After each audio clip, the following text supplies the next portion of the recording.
on YouTube and listen back on Spotify. This is the World of Football podcast.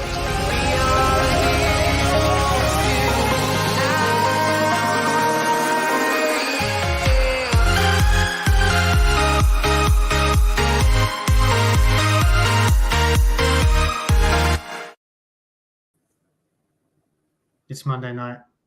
I'm sorry we're a little bit late. I'll do it. Yes. Let me do the honors. No, There it's too it late. is. I beat you to it. I figured the Just- whole time we were chatting backstage, I was like, there's something missing. I can't quite work it out what it was. I even went through a wardrobe change to think, is it something nice and new? No, it was night driving. So I do apologize, guys. And for those of you listening, watching, whatever, that's not the first time this evening I've had to apologize to these gentlemen. There was a lot of apologies backstage, even some prayers for forgiveness.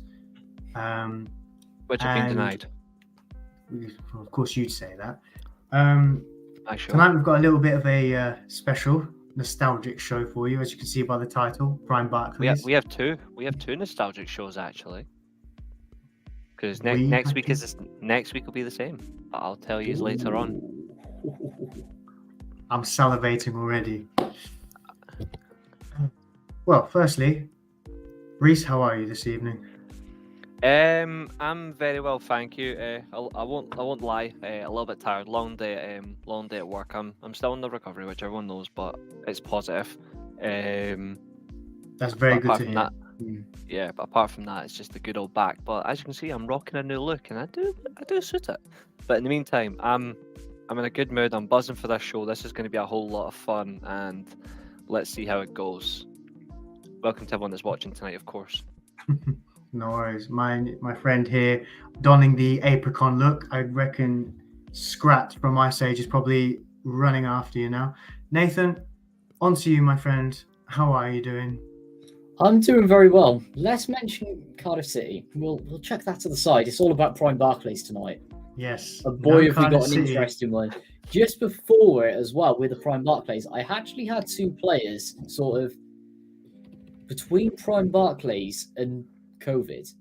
Some absolute ballers in there, but I've brushed them to the side a little bit. We'll bring in the further nostalgia in between, but boy, this is going to be interesting tonight. Yeah. I'm very Yeah, much nice. looking Check it out, forward lads. to it. And as you can see, ladies and gentlemen, when you come through the show, if you're a Man United fan, you'll realise I've got the Alte Bayern look. Except I start all these shows, I don't come in as a sub.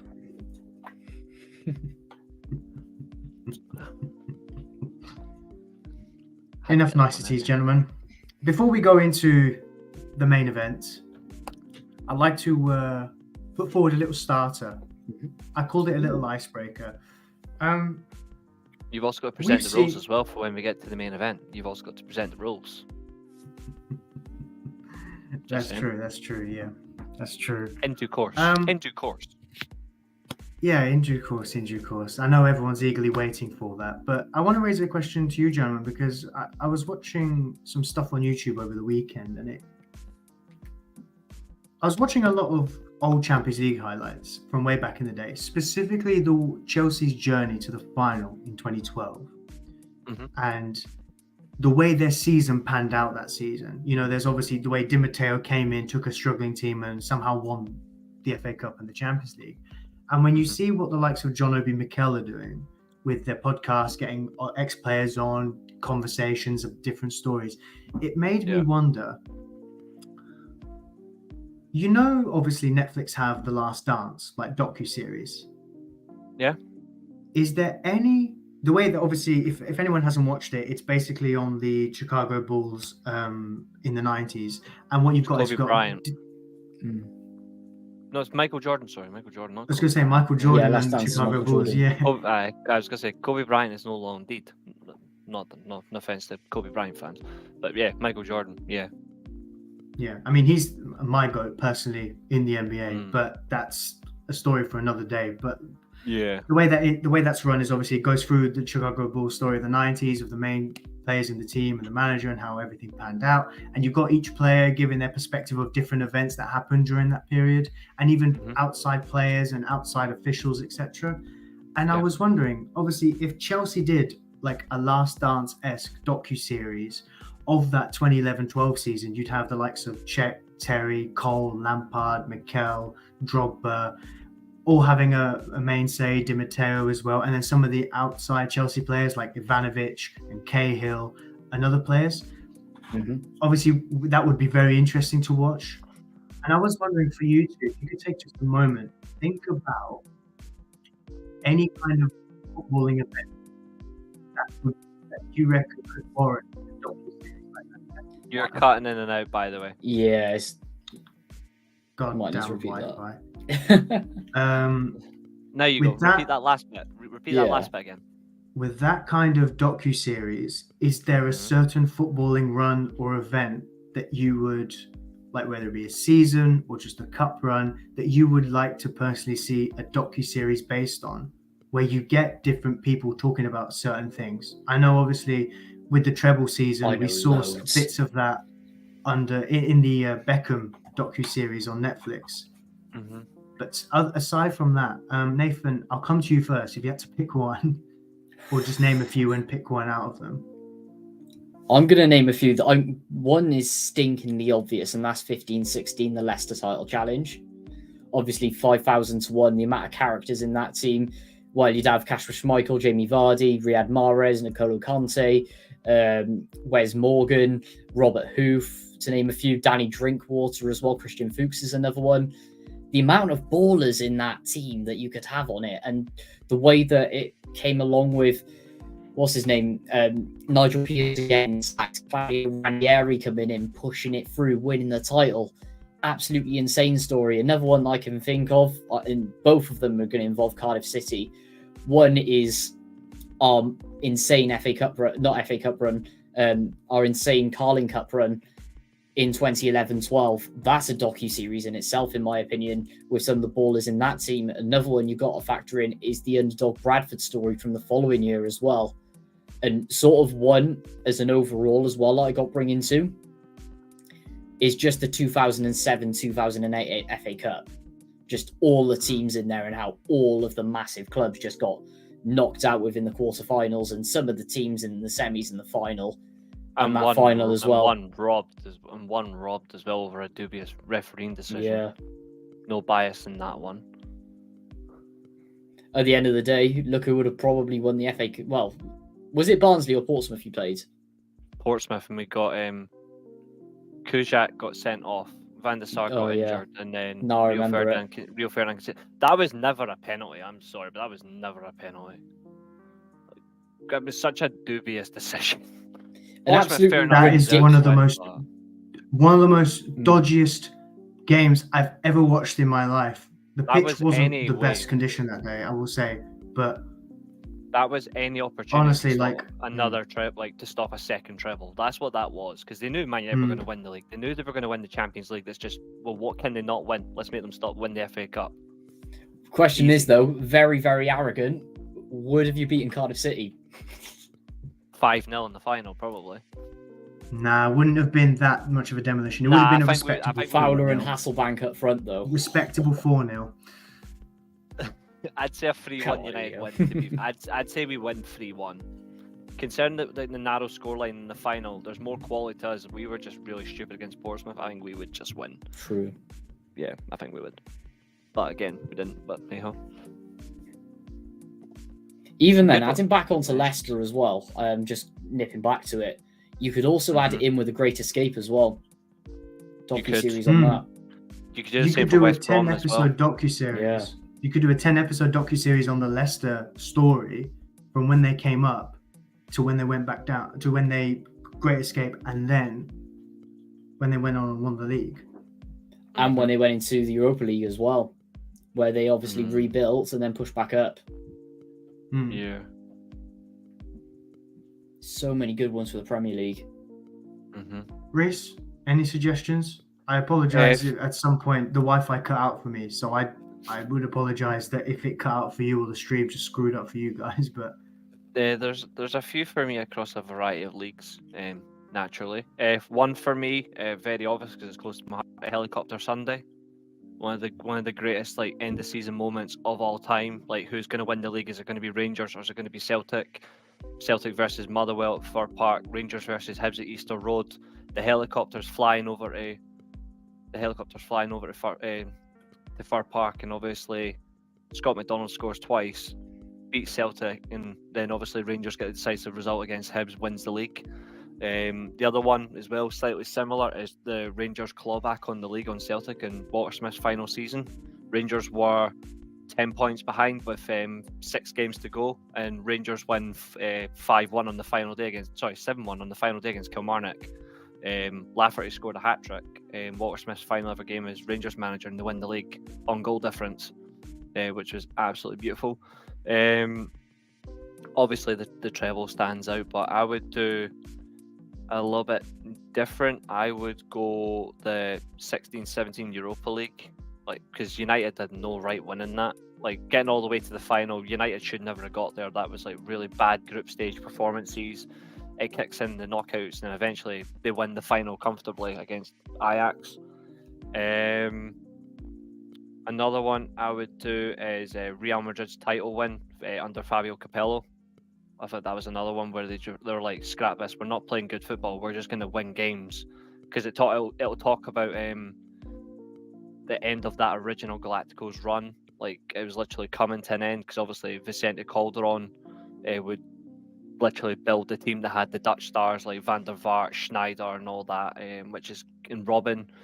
But that team obviously had Van Nistelrooy as well. But this was the team also where Beckham announced in January that he's going to MLS, and Capello's like, well, that's it, you're never playing again.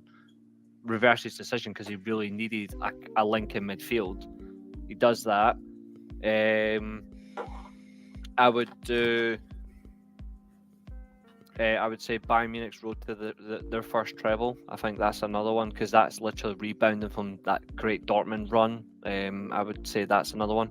And then another one, very easily close to my chest, Milan 06-07, easy.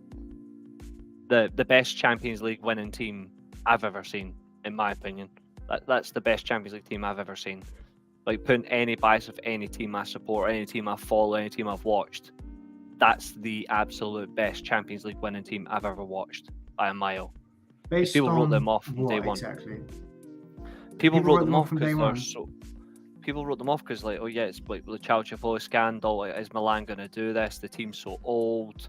It's just the team's got good players, but they're aging. Is Kaká going to lead this team?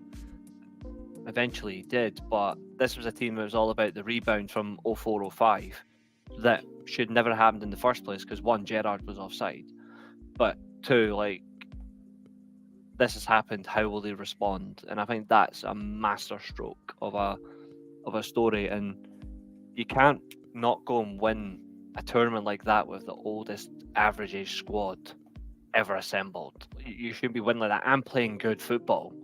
They didn't play one bad game. Like, the hardest game they had was Celtic, funnily enough, because Celtic took them all the way to extra time. Any other result, Milan just swamped. I mean, they swamped Man United. They swamped Bayern Munich. They swamped Liverpool in that final. Let's be real. And then the group stage was easy. The hardest game they had was Celtic in the last 16. It was mental. Kaká goal in the 99th minute. So that's what I would go for. There might be a few World Cup stories maybe, but I don't. There's the odd ones in there like that I can think of. I think it seems that the common theme between the one I've said and the one that you've said, so mine was obviously talk about the Chelsea team, and then yours was the Milan team. I think the best one is you look at the players at the stage of their career. For example, Inter's treble, for a lot of the players in these three teams, it was very much a last dance. The Chelsea core, within 3 years of that Champions League win, only Cech and Terry remained. Drogba obviously left and came back, but then Terry didn't really play well for Chelsea after. Cech left for Arsenal after the 3-year period, and Drogba came back and left, and Lampard had already gone, Cole had already gone, and other players as well. And so I think the ones that are always best are the ones where you look at the team and go, they're not going to have really another chance again. Yes, maybe Jose took them to semi-finals 2 years later and lost to eventual runners-up at Atletico Madrid. But it seems that the best stories are always the ones where it's a last dance, effectively, whether it be the Inter team of 2010, the Milan team of 06-07, the Chelsea team of 11-12. So I think there are a lot of sporting stories out there that could be used, but I just think that it's mad as well. There's another one actually that I'm tempted to use because they've not long just done an episode on it, but I actually thought it was very interesting, but I'd like to see it a little bit further. I would honestly say I would include Roy Keane's team from Sunderland. I think that was genuinely impressive. But yeah, they've already got something kind of like that, haven't they? Yeah, but I would agree with you, something like that. The last one I would say is probably The Great Escape from West Brom. Under Brian Robson. Generally some interesting ones like that you can go around. They were bottom at Christmas, weren't they? Yes, they were. Last one I would say that Monaco 16-17 team, because that just came out of nowhere. Like, it was a beautiful team to watch, but that came out of nowhere, playing the 4-4-2 like even better. But it's just incredible like what that team could produce when nobody saw it coming. Like, nobody saw that coming, but hey-ho. But those are the ones I'd go with. Fuck Barcelona. I wouldn't do any of them. Yeah, that's fair enough. Moving on now to the main event. Did you see Nathan jump up in his chair? He's excited. Reece taking a swig of his drink, knowing full well that he's won this team builder. Yes. Double trouble. And I bought another 12 cans earlier. It's in my fridge. Oh my god. He's ready for this. Pepsi man. I told you that I was coming in with this ready. I told you I was coming in ready for this. And I genuinely am. Like, because I'm very happy with my selections. Yeah, that's fair enough. Listen, so the idea I proposed to these two gentlemen last Monday after the show was we do an 11 builder, little squad builder, because these two have benches. I've just decided to go for just honourable mentions because I just couldn't pick a bench, to be honest. I was like, there's too many names. Yep. The idea was to build an 11 based on names that people will say either Streets won't forget or that's Prime Barclays, that name, isn't it? And the rules were simple. We were all allowed only one player from the original top four of Chelsea, Liverpool, Arsenal, and United. If we wanted to, we were allowed one player from each of City and Spurs, because in the Barclays period, they've not always been the top four sides. Correct. They were usually behind Villa and Everton. Yep. And Newcastle as well. Yeah. So up until the end of the 2000s. Yeah. They were. I remember well. Then they fell off. Yeah. Cough relegation. Exactly. Cough. Not enough swords in the back. Not enough. And the other rule was manager, unbelievable. It wasn't his fault they went down. True. Come on. Yeah. There was a lot more going on before that happened. It's alright. That joke in here, eh? What can we say? Anyway, carry on. The other rule that I did propose was that it had to be from all the other sides they could have used. You couldn't use two players from the same team. There were a bunch of other rules I added in, but I decided to wipe them out at the last minute because it just became too difficult to pick names. There are names that I missed out on that I really wanted to put into this team, but just pure nostalgia for myself, just in the 11, there were players I just loved a lot more, which you'll see as we go into. So what we've decided is we'll go for each position. We'll discuss who we've picked in us, or I'd rather we'll do a combined 11 afterwards. We'll go through our 11s. Gentlemen, do you want to do your teams first, or do you want to do it position by position? I'd say let's go position by position. Bear in mind, do, though, my formation say, is especially my back is different to both of yours. I'd say How we about do. if we go we do keepers, both. defense, and then I would do like keepers, areas? I would do keeper, then both fullbacks together, then both Yeah. centre backs, and then your midfield, however you've done it. So that's how I would do it. Yeah, I agree. No, so we go in a structure: goalkeeper, defense, midfield, But we'll do attackers. 2 at a time, except I like that. exactly that. One goalkeeper, then obviously your 2 centre backs, then you do your two full backs. We've all pretty much got the same 4-4-2 type thing, or 4-4-1-1, so we can do 2 central midfielders. We then do our 2 wide players. That's because you're a fraud. So you do your 2 wide players, and then you can do either your 10, your striker, whatever you've got. So I'll be doing my goalkeeper, 2 centre backs, 2 full backs, my 2 central midfielders, 2 wide players, 10 striker. That's how I'll be doing mine. But I'll do my 10 and my striker at the same time. No worries. So you're doing your back 4 in 2 separate pieces? Yeah. Definitely. No worries. We'll start with the goalkeeper. Nathan, I'll come to you first. Who did you put in goal? I had a lot of thoughts from this. I'm going to give my honourable mention for it straight away. This man is prime Barclays, for me in my eyes, and just the way he started off Jack Butland. I know he was right at the end, but oh my god, he was an insane keeper at the start for Stoke. But I forgot to mention. Go on. I forgot to mention the era of the Barclays, didn't I? It was pretty much from 2000. I gave them 2000 till the end of the 15-16 season. Because obviously 2016, new Premier League deal, which meant new Premier League graphics, no more Barclays graphics. Only there was a mess up with the fonts, so they kept the Barclays font on the kits for another year. But 15-16, the last pure Barclays season, I think unanimously we can agree on that one. Mm-hmm. Yes. So this was the time frame I gave them. I just forgot to mention that beforehand, just so you know what era we're looking into. Because I did fall into that trap earlier, because I thought, because I had my, I'll get onto when I've got my winger, but I had my winger thinking, he was insane back in the day, but he was literally just after, and I couldn't put him from his prime Barclays days because he just didn't fit. But I'll get onto him later. But with my goalkeeper, I'm about to hear the sigh of every single person in the comments. I had to put a Cardiff City player in here somewhere, and I do apologise to everyone. But he was prime Barclays for this season. David Marshall.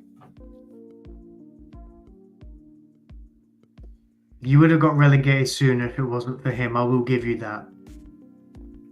Yeah, we would have been challenging Derby. That season, he was literally one of the best keepers outside the top 6. That's all you need to know. For a team that finished bottom as well. Reece?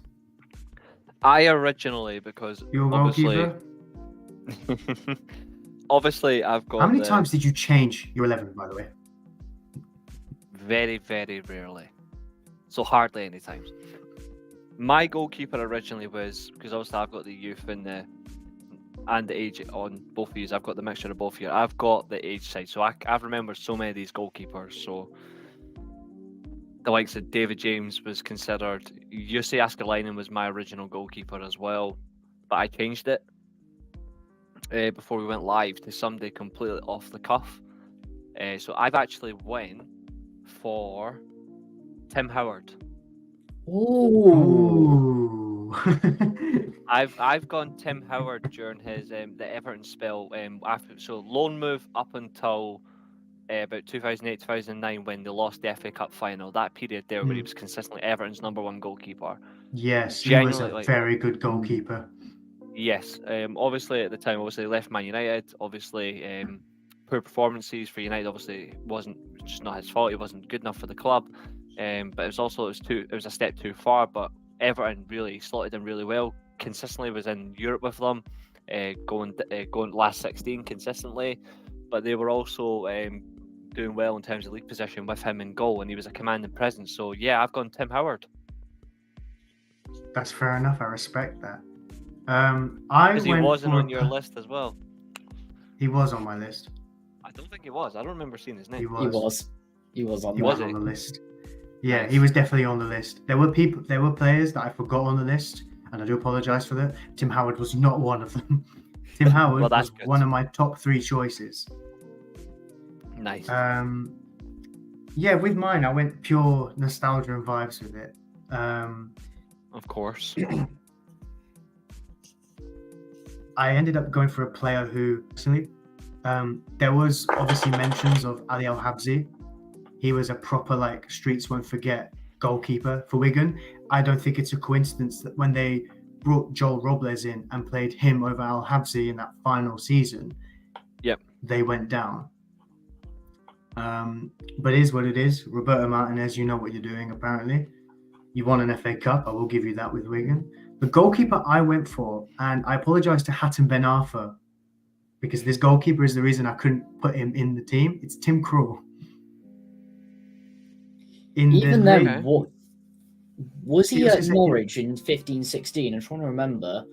No, he 'Cause you wasn't. could- Oh, He was still John Ruddy. They had John Ruddy then still. of course it Tim was. Krul for me in the early 2010s was a solid goalkeeper in my opinion. You know, he didn't start the 2010s as first choice.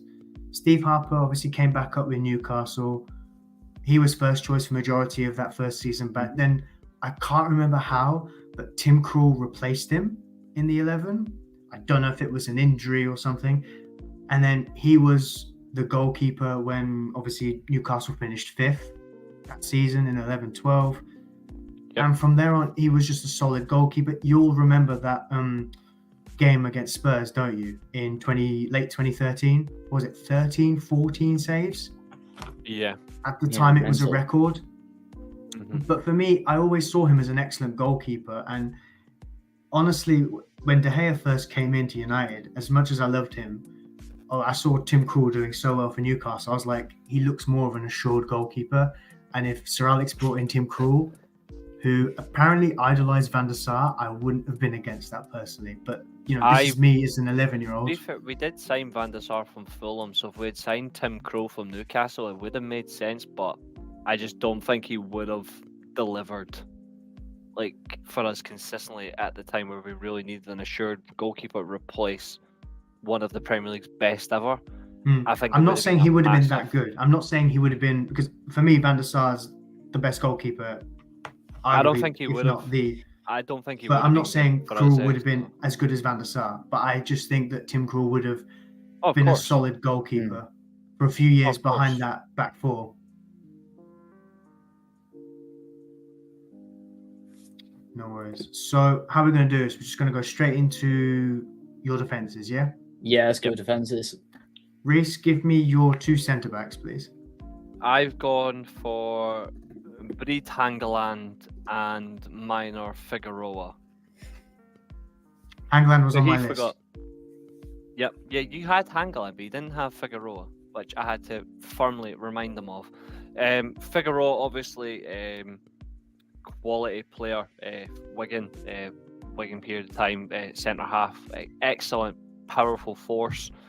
Love He of a could score joker as worldies well. and everything. It was ridiculous. Yeah, he scored worldies, but he was a bit of a joker as well in the field. That's why I liked him as well. He had a little bit of a colourful personality, which was always in the right way. It was welcomed. And Hangeland was just a big fuck off. You come at me, I'm going to kill you, cunt of a player. And that's what I liked when I watched him play. I mean, big, consistent as well for Fulham as well when they got, like when they went to the Europa League final. Like, he was massive.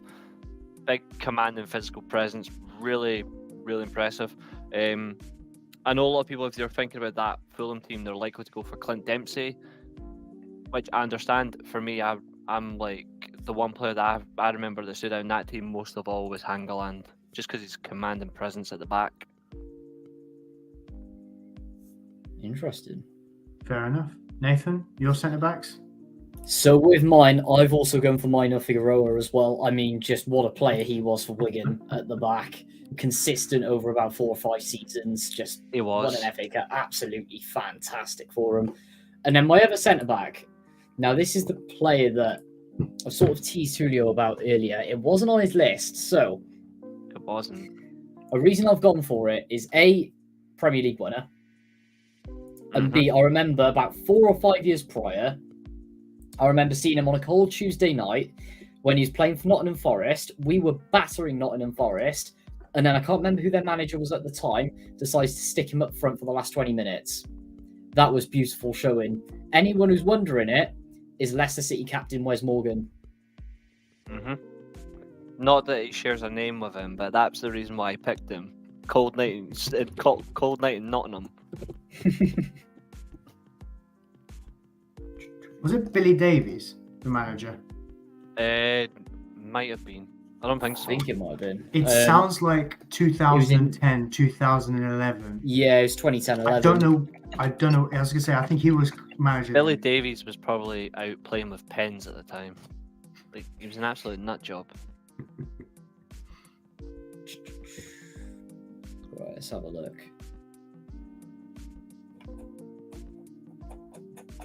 Because it should, where is it? Because I remember On Wes Morgan Tuesday did night. something similar against Swansea in the playoffs. Yeah, he did. They used to like just lumping him up front, didn't they? Yeah, I remember there was like a transitional counter attack from a corner, and then it was squared into Morgan, and I think he slipped as he shot and it just went over, and I think everyone was like, "What the hell was he doing up there?" Yeah. Was this the game? No, because I remember we won it. Or did we? It might have actually been 9-10, thinking of it. Or was it 10-11? God, it might even been like a season later. It happened either way. It Did did. Forest win the It game? did happen. I'm pretty sure we battered them, hence why he went up front. Oh, where is it? Because on here it says that he scored in a Forest 2-1 win in February 2011, but it was to put Forest ahead, and Earnshaw scored 3 minutes after Whittingham equalised from the spot. Actually, no, it was 2009. It was 09. It was 09, yeah. Because what's it called? Bothroyd scored the first, and then we absolutely bottled it at the end. Just lobbed Wes Morgan up front. Fair enough. So who's the manager then? Was it still Billy Davies or was it someone else? Let me have a look.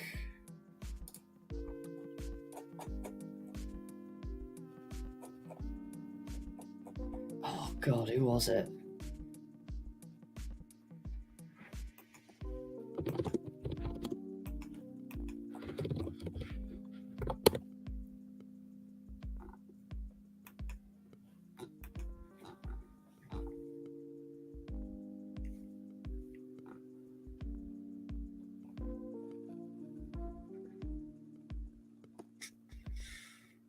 Yeah, Billy Davis. Yes. Yeah, that's a blast from the past. No worries. So you went with Figueroa and Morgan as your centre back? Yeah, Figueroa and Morgan. Bit of goal news here. Lerma's put Palace ahead. Yeah, I did see. Apparently, he was an Chelsea. absolute worldie as well. Chelsea, the gift that keeps on giving.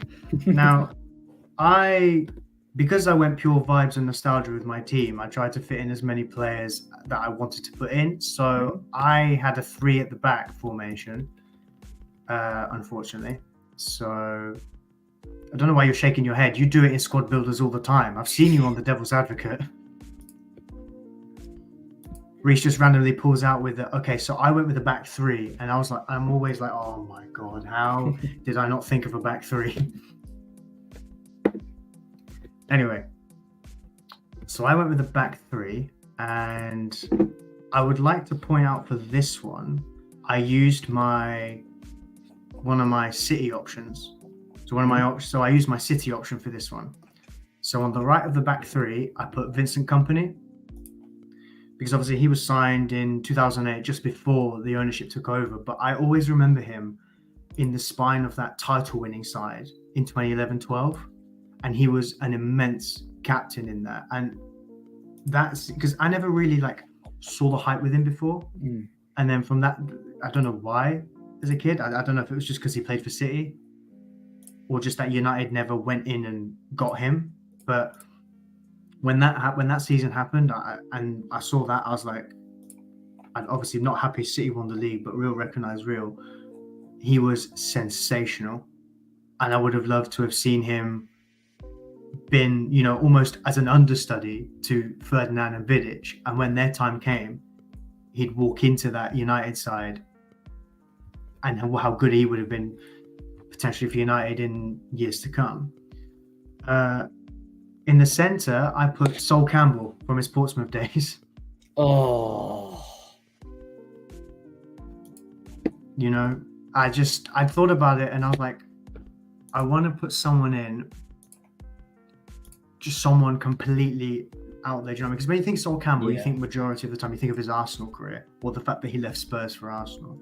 But I think he went into the Portsmouth side, won the FA Cup with them, obviously stayed with them until when he kept them up the season after, because of all the difficulties that started unraveling after Harry Redknapp left.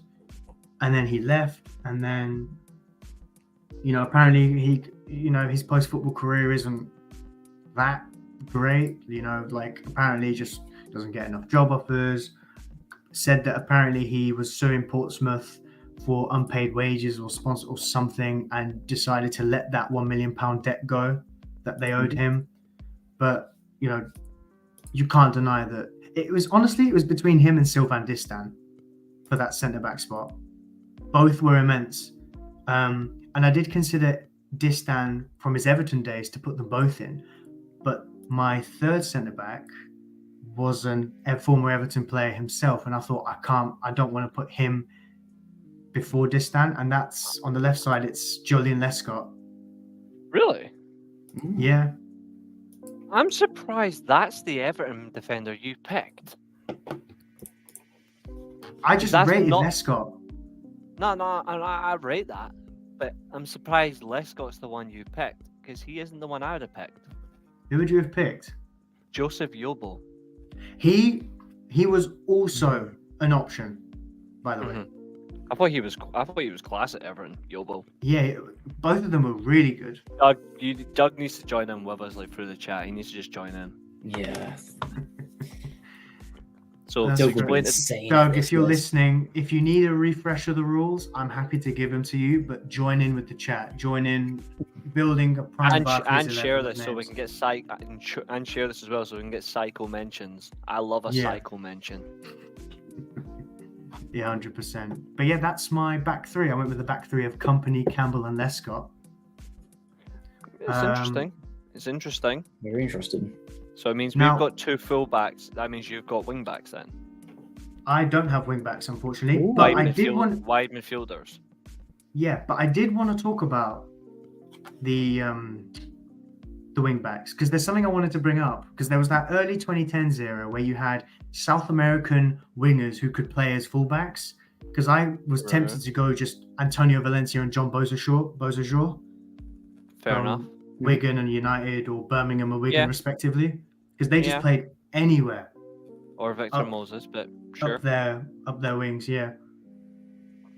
But Reece, I'll come to you first. Who did you put as your fullbacks? Well, you've got wide midfielders, so you're out of this. Like, you're out. Yeah. It's just me and Nathan. So I've actually gone for one that will completely stun you both, in terms of me putting him there. But my right back, because he was a genuine hard cunt up here and down south. So I've gone for Alan Hutton. He was on the list. He was on my list. Cult hero, Alan Hutton. But he actually was a very good. Sadly, yes. I'm not criticizing that. I just want to know. So I've used my City spot. He is my Spurs mention. Yeah. No worries. My left back, however, is Asamoah Gyan. The striker, Asamoah Gyan. Asamoah Gyan was left midfielder, but he also did play a few times at left back, and he was just nuts. For who? He has played left back for Sunderland twice. Really? Mm-hmm. Asamoah Gyan. Yep. They were getting pumped, so he went back into a left back position to give them a defensive cover, but he also bumped forward. I can't remember the opposition, but he did play left back once or twice for Sunderland. I think it was the 12-13 season or something like that. But he played left back. But I think it was just defensive cover. But he generally played really well because then it was because of the World Cup. Because he started left, like in the South Africa World Cup. He started as a left back and they pushed him forward back into attacking left midfield position. I have never seen this before. But he played left back for Sunderland twice. I know he did. It didn't work out. Like, it obviously did not work out because they completely trounced him. But it was just the fact that he was just playing as a skillful attacking fullback, as a left back. He was like, no, I don't want to play in this position. He just kept. But he was an out-and-out striker who scored goals and danced. He did. How did this happen? Did. But he was also a left winger. Like, he was a left winger, he was a striker. He played a left back. Like, the guy was just around. Jesus. But yeah, he wasn't my original left back mention. He wasn't my original choice. My original choice was actually Christian Fuchs. Yeah, that's a shout. Close to being mine. But then I wanted to go for something completely batshit crazy, which is what I stand for. So I went for Asamoah Gyan. Because that's fair enough.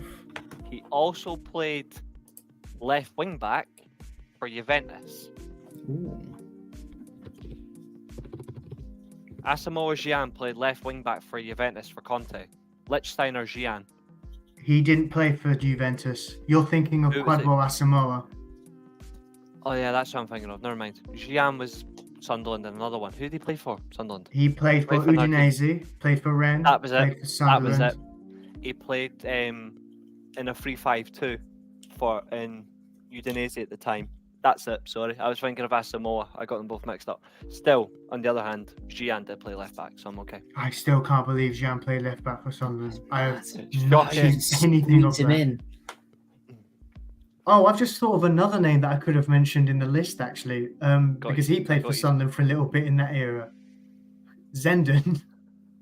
Bolo Zenden. He was crap. He was crap. No, but just the name. Come on, just the name. He was. That's like being a Chelsea fan, and you're like, well, who's my pick going to be? Oh, by the way, I'm going to pick Torander Flo. You're a retard. Do you know what? Can I just point out underrated Premier League classics? Sunderland versus Spurs, circa March, April 2010. I can't remember the score of that game because I can't remember how many goals were ruled out for offside. Darren Bent missed, I think, 2 penalties that day. It should have finished like 6 or 7 to Sunderland, but it didn't. Yeah. Anton Ferdinand had a really good goal put out, like ruled out for offside, and then danced. He was absolute pants. No wonder John Terry hated him. Well, apart from other things. Wow. Apart from other things, but he was just genuinely pants. He was awful. The fact, just for anyone listening, go watch it. It's on YouTube. Match of the Day commentary is one of the most entertaining games you will ever watch. Honestly. So Reece went with Hutton and Gyan. Mm-hmm. I did. And completely stunned the pair of you. Nathan? Like that. Mine is very, very much more mainstream, but I have used my top 4 pick. Ooh. And because I think these two are the hardest positions, I've used my top 4 pick. And also for my left back, I've used my Spurs Man City pick. I'd be very surprised if he's used his top 4 pick for the fullbacks. There's only one real top quality name you could pick, I think. Ashley Cole. Oh no, there's 2. Yeah. There's Ashley Cole. There's Ivanovic. Surprisingly, I haven't. I've picked Ivanovic for right back. I mean, longevity and everything for Chelsea. One of the best right backs to play in the Premier League. And then my left back. Oh, this was so difficult. Kolarov. So you use your City pick as well. Yes. That's a very good shout. Combo, actually. That's not a bad. Very good combo, both consistent, and that means I can shove quality at the rest of the pitch. Yeah. You know what's interesting as well is you can use a City pick as an Aston Villa player as well. If you've picked a top 4, like if you've picked a top 4 City player that was established, you can use your City pick as an Aston Villa player because they were still the same. They were the exact same level. Yeah, true. Villa, Tottenham, City at the time were all roughly the same. And Yeah. Fulham, to be fair, as well. They were Yeah. sort of the same. Everton, Yeah. actually, Like that whole 09 they were bracket, pushing up. like Aston Villa, Everton, Tottenham, Fulham, maybe Newcastle if you're generous. But everybody knows if you're going for Newcastle, you're only picking one of 4 players, and none of them are Michael Owen. That's true. That's true. Because we're all smart, right? I've got 2 central midfielders. Nathan's got 2 central midfielders. How many central midfielders have you got? I've got 2 central midfielders as well. Ooh, here we go. We are cooking then. So I'll over at you then, Julio. I'll go first for my central midfielders. Now, this one is still like being questioned in my mind as we speak because I haven't included any Leicester players from that title-winning team, and I was going to put N'Golo Kante in this team, but wow, none. Put it this way: there was a changeover somewhere, and I forgot to add someone back in because I was worried about. Not gonna lie, I haven't picked. Even then, someone like Mahrez, I can't believe you've missed. I missed Mahrez. Do you remember when I said that the rule was going to be no players from the same season? Yeah. That's why I didn't pick Mahrez or Kante. And then when I forewent that rule, it just got too late. So we've got a joint 11. Do you know what I mean? I was going to put Kante in this position. I put Gareth Barry in there. That's fair. From his Aston Villa days. I'm not saying Barry was the better player, but put it this way, I took Kante out because I was going to put Mahrez in and the same vice versa, and I just could never decide which one to put in. No, that's fair. And I just left Gareth Barry in there. Almost by accident. It's fair. The other central midfielder I went for is Moussa Dembele from Fulham. It's a good shout. The one that played for Tottenham? Yes. But he was good at Fulham. Good shout. In fairness, I could still put Mahrez in this team and use my Tottenham thing for Dembele. You could, but you can't. You're not allowed to change your team. True. Because we're live. We agreed that when we go live, no changes to our team. Yeah. I know. You can have him on your bench though. Oh, 100%. He's there. I know I said I didn't go for a bench, but he's there. Nathan, who are your central midfielders? So I'm going to start with the first one, and the fact that this talent was discovered in training by accident is just absolutely ridiculous, and how he just made this team give that identity that they had, even though it was like one of the most like questionable and depressing tactics ever. Roy Delat. Talk about prime Barclays player. You've got so when he goes, there's my Stoke player. And for the second one, it was a little bit late on, but I had to put this one in for like fantasy football nostalgia. I know it was a little bit late, and Reece absolutely hates this man, John Lundstram. But obviously, as he's a bit late, can't go in the side. But some nostalgia at fantasy football. No, this is the reason I haven't used my Aston Villa link at left back. Stilian Petrov. Yeah. Baller. Yep. Wise move. Fair enough. I can't fault that. Reece? My original midfield was Thomas Gravison and Pedro Mendes. For absolute banter reasons, but they were not my actual picks. My midfield 2 are simply just 2 of my all-time favourite players because, frankly, I went for madness on the wings.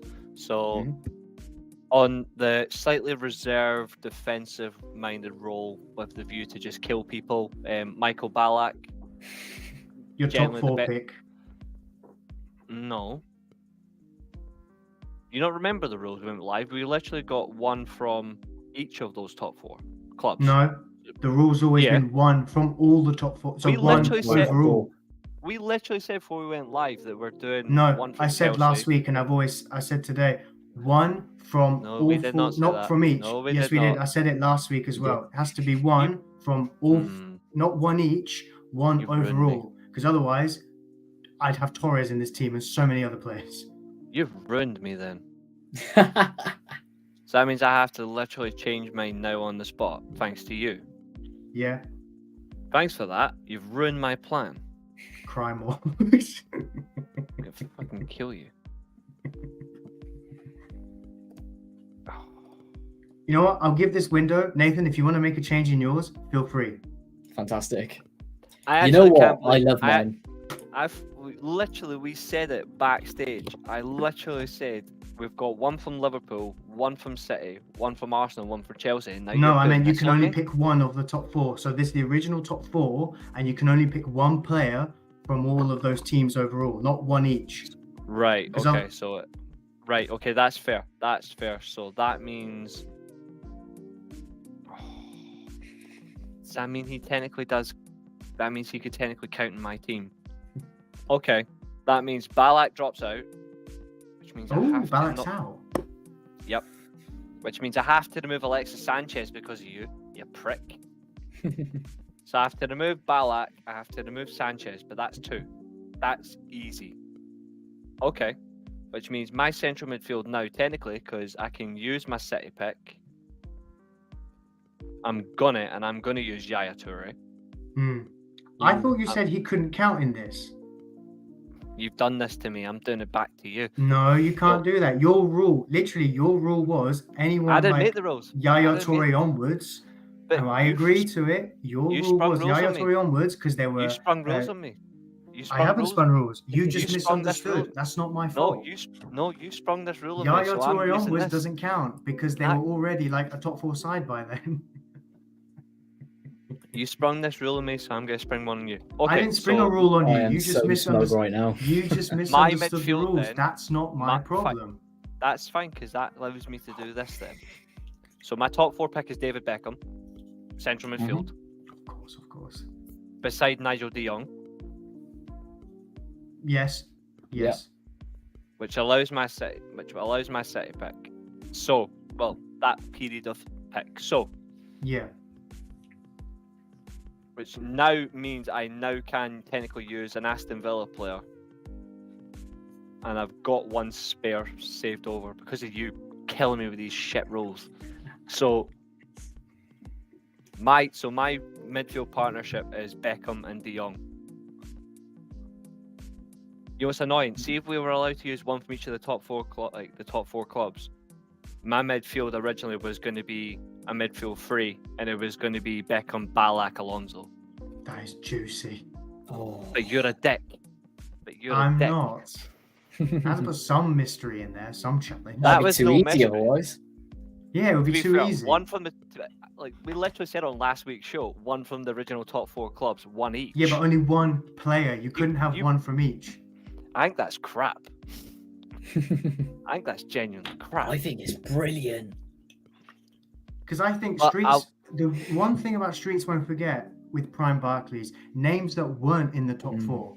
Yeah, but you're also. I get thinking it, as we well, the love- Streets we one- love You the also top four had players. Streets within one of those top four clubs. You also could theoretically No, have one 100%. from each. I agree. But But there's so many I'm names. happy with my parent, which means I have to quickly rewrite mine, which is fine. So I'm just quickly redoing it. So that is, I have to remove the best German to play in the Premier League.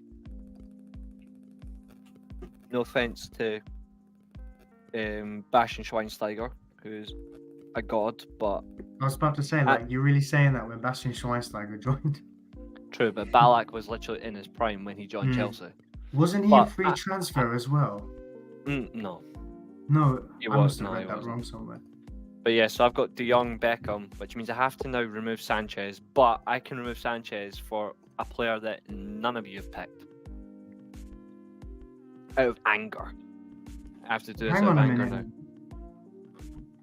On Wikipedia, so Balak I don't know if agreed it was. to- I It says think he might agreed be in to a free, I'm join not sure. Chelsea on a free transfer on the 15th of May 2006. He was a free. Balak on a free transfer. We should be allowed a rule and one free transfer pick for the team so I can use Balak. No. We said the rules Wow. backstage. They stick. I'm not going to argue mine. I'm happy with my team, which means I have to quickly Rejig. Yes, but that's fine because that's my fault for being a twat. But Alright. the good thing is, though, is I've got my team in a nutshell, and there's no way I'm going to get caught out now. Reece, let's be honest. Even with these rules that you didn't forgot, it's a juicy team regardless. There's no way you could be unhappy with a midfield that has Beckham and Nigel De Jong. True. De but Jong was signed January 09, I believe. You know So what's he's even more well annoying? within this. You know what's even more annoying? If we had allowed to do one of each of the top four plus a City pick, I would have had Yaya Toure at number 10. That would have been unbelievable. And You don't know removed- how I was close to You've putting removed Yaya Paul. in mine, but I was like, no, because of when he signed. I thought, no. To be fair, But when he Yaya would have been we- juicy in any team. when he joined City, 10-11 season, City finished 5th. Yeah, but they went on to finish in the top four and won the FA Cup that very season. So technically, my rule was stupidly wrong after all. Which means we could technically have one of those players in. I've cracked my own rule. I have cracked my own rule, thank you. Very good for fixing your own mistake. That's what Yeah, we're I know. proud of you for. So I stand by it. Yaya Toure stays in my team. Sorry, De Jong, you're out. So my midfield is Beckham and Yaya Toure. There you go, lads. Defensive midfielder and a creative central midfield player who was a winger. I'm not I'm gonna lie. happy. Was it Yaya and Beckham in your midfield? Yaya and Beckham. Juicy. Yep. I actually quite like that I've actually cracked my own rule, which means now one of you could have David Silva, thanks to me. I would have picked David Silva. I fucking love the guy, but there's another number 10 that I went for that just seems relatively fair. So Yeah. now, thanks to me, lads, you are now happy. So keep going whilst I'm just Snatched quickly victory rewriting. from the jaws of defeat. How does Reece do it? I told you, on this show will always be mine, and I'll always be smug. And this works. That's fair enough. So we went over all our centre midfielders. Nathan, did you make a change in yours? I have made no changes. That option is. I've made my one change.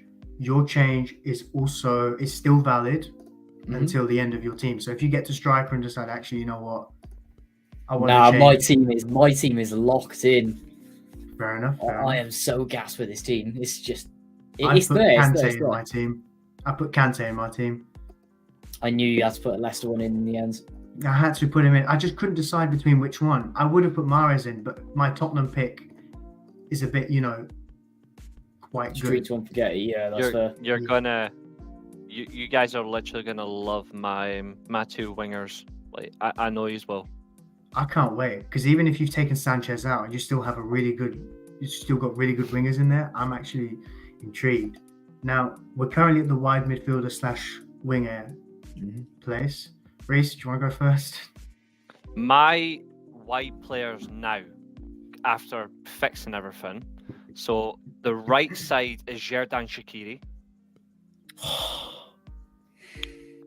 And the left side, because he did play for a club that I do respect, I have given a fair bit of respect for on this channel, and I will defend them because they were a good side. My left-sided player is Sadio Mane. Ooh, Southampton. Oh, that's a good shout. That is a great wing duo. To complete my midfield, so my midfield from right to left is Shaqiri, Beckham, Toure, Mane. I know I got rid of the 15-16, like the same season rule, but 15-16 Shaqiri and 15-16 Mane, obviously it still counts, but my God, is that a good combo. And you know what's even better? It's Stoke and Southampton. Brilliant. Nathan? I'm exploiting geniuses off the road because they both played for a top 4 club, but they were even better in a memorable moment for a club who was in the period of 8th to 13th. Yeah. So on mine, I've gone for a bit of a technicality because technically both of my wingers can play either right wing or left wing, and they have during their career. So I'm going to go with the one that they've played the most in. Well, obviously, the one is played the most in, and then the other is like, yeah. So starting off with left wing, and this is like prime Barclays, Crystal Palace, streets won't forget. How is he so ridiculous, then flops so hard? Yannick Bolasie. Yeah. Yeah, I saw Absolute that baller coming. for that Crystal Palace team. I mean, who remembers it at the time? Bolasie, Zaha, Kabay, Milivojevic, Schlupp. Yep. Oh, Scott Dan. Schlupping his way That to Palace victory. team. Wickham Connor Wickham. wasn't Sadly. great, but was part of that Palace team. They signed He was. Adebayor in that January period, didn't they? Of 15, Yeah. 16. They signed Adebayor for a few months. They did. Oh, that Palace team. Just like end Barclays. Insane. Hmm. And then anyway, onto the other side. What a player he was towards the end at Upton Park. There's your clue of where he's from. He has to be in a Premier League Streets Won't Forget team. Dimitri Payet. All I will say is, who remembers that free kick? You prick. Yeah, He's in my team. Straight over the wall into top bins in front of the away end. And I believe that When was I- in Palace as well. When I had the 15-16 rule, like the same season, it was Yeah. literally 15-16. It was Payet and Mahrez. Those were the two I was fighting about. I So immediately signed them for Man United in my career mode. Don't blame you. Honestly, I I'll tell you wanted what. Mahrez in so bad, but I had to put Wes Morgan in. That's the problem. That 15-16 United kit, the first year with Adidas, imagining like a trio of Mane, Payet and Mahrez in that kit. Because I did that in one of my career modes, and my God, was it good. It just looked right. True. No worries. So, in mine, I used my top 4 pick and my Tottenham pick. I've gone with Gareth Bale when he put Good in lad. world-class numbers, got his move to Madrid, and Cristiano Ronaldo of 07-08. Ronaldo had the streets. Come on. He had the streets. Very few He players did. had the streets like he did. I'm not saying he was the one that had the streets of all the Premier League. But he But- was the streets. He had the streets, honestly. It was like, I think for me, it started with that Portsmouth goal. Oh, Just everything Bang, about that top season. bins. 42 goals, playing as a winger / midfielder, depending on certain games. Because people forget, Sir Alex played a 4-3-3. It wasn't just 4-4-2 No, he and that played- was it. He played the 4-4-2, but what he did though, like the 4-3-3 was mainly in Europe, but what he did was he played the 4-4-2, but Ronaldo was licensed to just be further forward as an Yeah. advanced winger. So we did play 4-4-2. that's It was the just thing, he was though. more Fergie was Parker so or flexible with his approach yeah. when it came to those United teams. Parker, Loads of different Parker, Ryan formations, Giggs. fantastic. We don't have that anymore. That's what football's missing right now. Everything's too robotic. Part of me wants Parker and Giggs Ancelotti to be the were, next United manager reserved. because what he would Yes. do is just crazy. That's what you had though. Like you had like Park and Giggs where like you're reserved, Mm. like tucked inside, but then Hargreaves was the same. But wherever Hargreaves like, in Ronaldo that played, he was midfield. advanced. Yeah. Hargreaves was the legs that Scholes and Carrick needed at Yeah. the time as well. I loved Owen Hargreaves. It's a shame what happened to him with all the injuries. I've decided that I've actually gone for a 4-4-2, but I'm using it as a centre forward now, like full on centre forward, not a number 10, because I've made one thanks to you guys because I was allowed my top 4 pick, like that whole like Tottenham thing. Well, I've got my Tottenham pick in there that I haven't actually used, and it's actually quite incredible. So are I think you you guys saying are Alan respect- Hutton's your Aston Villa pick? Mhm. Fair enough. Yep. So, because I'm the only one with a 10 out of us 3, is that right? Yeah, I put my 10 on the Yeah. bench. The 10 I originally I've got had, I Payet put as to my the 10. bench. Mine's on the so we'll wing. get that out of the way. We'll get Payet Yeah. for me in my 10. Just get that out of the way. Yeah, I've got Payet on the bench. Nathan, go with your 2 strikers. So my strikers, one, I think he was capitalised with that goal against Chelsea. Demba Ba. What an absolute baller he was in that partnership with Pape Cisse. That was just ridiculous. Cisse's curling volley was incredible. Just between both of them, they had so many absolute bangers as well. Brilliant. It was insane. That Newcastle team that was built was insane. I mean, admittedly, it did give Pardew a massive contract, but it was just ridiculous. To be fair, that was a good thing. And then on the other side as well, it's taken me a while, but I finally got my Southampton player in there, Pella.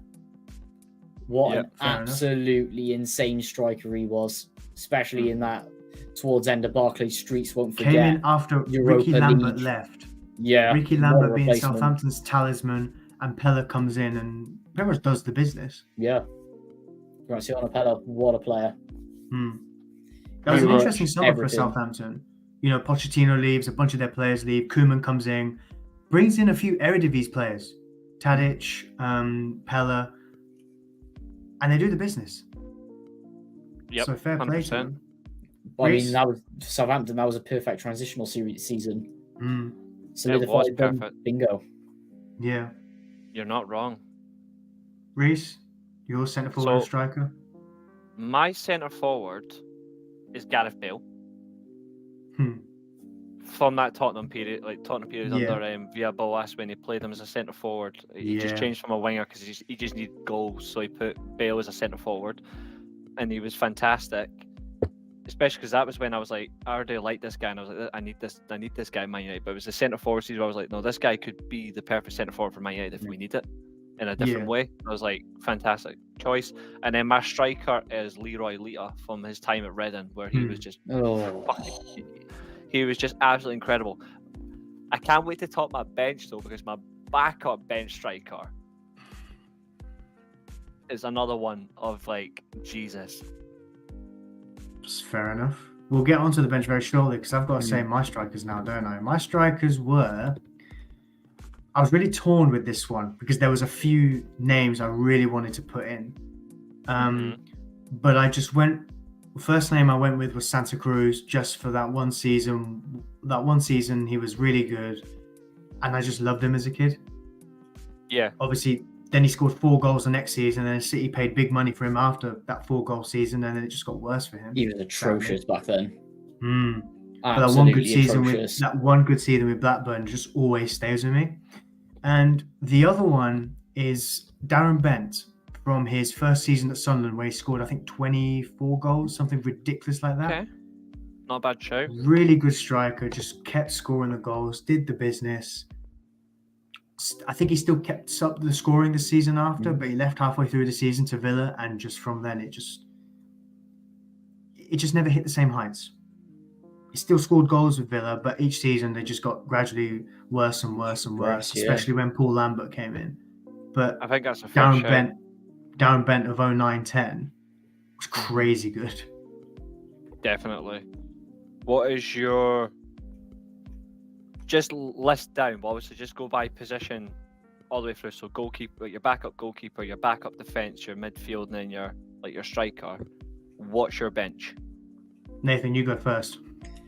So I've gone I scrapped the bench in the end, but I had loads of honourable mentions. So I'm the same.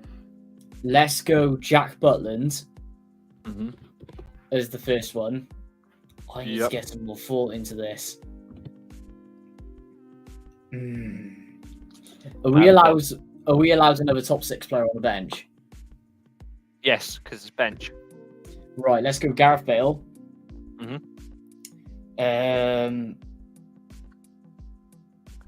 For depth, Vidic. Okay. As well. It's 2. I find it crazy that Vidic is on the bench of your team. I know. Yeah. But that's just the way it fits, you know. Vidic was close to being in my team, actually. In the middle of that back 3 with Company and Lescott. It's a good shout. But then again, you got to have, like...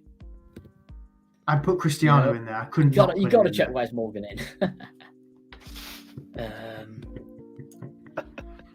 This is where it gets juicy.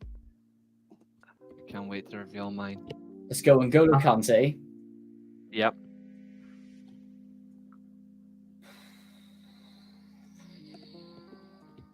Because technically they were pushing for avoiding relegation team at the time, so Kante is eligible for that. Yeah. Let's get 2 players in there, but if I don't put them in, I'm going to be called deluded and biased, even though batting average in the Premier League and one's a one-season wonder. So adults wrapped. Peter Whitnam will always be a better player than him. Meet you, sadly. And then one more. Let's go for a winger. I haven't put a Southampton player in, so let's just chuck him in, Sadio Mane. I mean, my bench is better than my starting 11, but who cares? Yeah, that's fair. Julio? Do I really have to go next? Yes. I'm currently building my bench as we speak. Julio, I did mine off the cuff, you know? Yeah, I'm trying to not do it off the cuff. Because that team I just did was off the cuff pretty much. And I've got mine sitting here like juicy. Yeah, there's just so many names you could have picked. Like goalkeeper. I've actually picked 2 that I actually think they might not have been on your spreadsheet. Actually, yeah, maybe 3 at all on your spreadsheet. I'm curious. I went with Al Habsi in the end because he was like my runner-up to Tim Krul, but there's plenty of other names like, I don't know, Michel Vorm, Given, Friedel, David James, Jaskalainen, Schwarzer. So many names. Schmeichel, even Pantilimon from City, just for being that tall. To be fair, he was at Sunderland and Watford as well, actually, now think about it. True. I've got a fullback in my bench. I just decided to forget about rules of like not having more than one player. I've got Chris Samba from Blackburn. I've got Glenn Johnson as another backup fullback from his Portsmouth days. Yeah, good shout. It's a good shout. I put Fellaini in there just because Fellaini, prime Barclays, come on, he was just a maverick in both boxes. And now I'm just trying to work out so that's 4. So I need 3 more now? 7 on your bench, yeah. 7 on your bench. Prime Barclays was 7. Yep. You can have 2 strikers, or you can have like 4 midfielders. Like you can literally do however you like. But I was going to put someone in, but no. You know what? My bench could be literally put up for war crimes. Like that's how scary my bench is. It's scary for war crimes. I'm trying to avoid picking players from the same team. Do you know what I mean? I want to give a shout out to Czech Tiote. Yeah, that's fair. What a player he was. You know that Arsenal goal was his only goal for Newcastle. Yeah, in his life. His first and only goal for Newcastle was that long ranger. It's the only goal that mattered. It's the only goal that mattered in his entire career because nobody remembers anything else.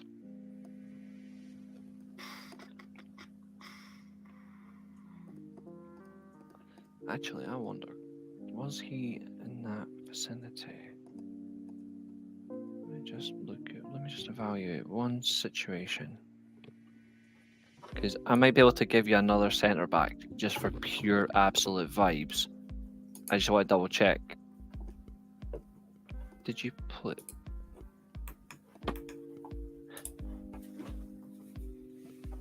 Strikers are difficult because I've got so many striker names on here. It's ridiculous.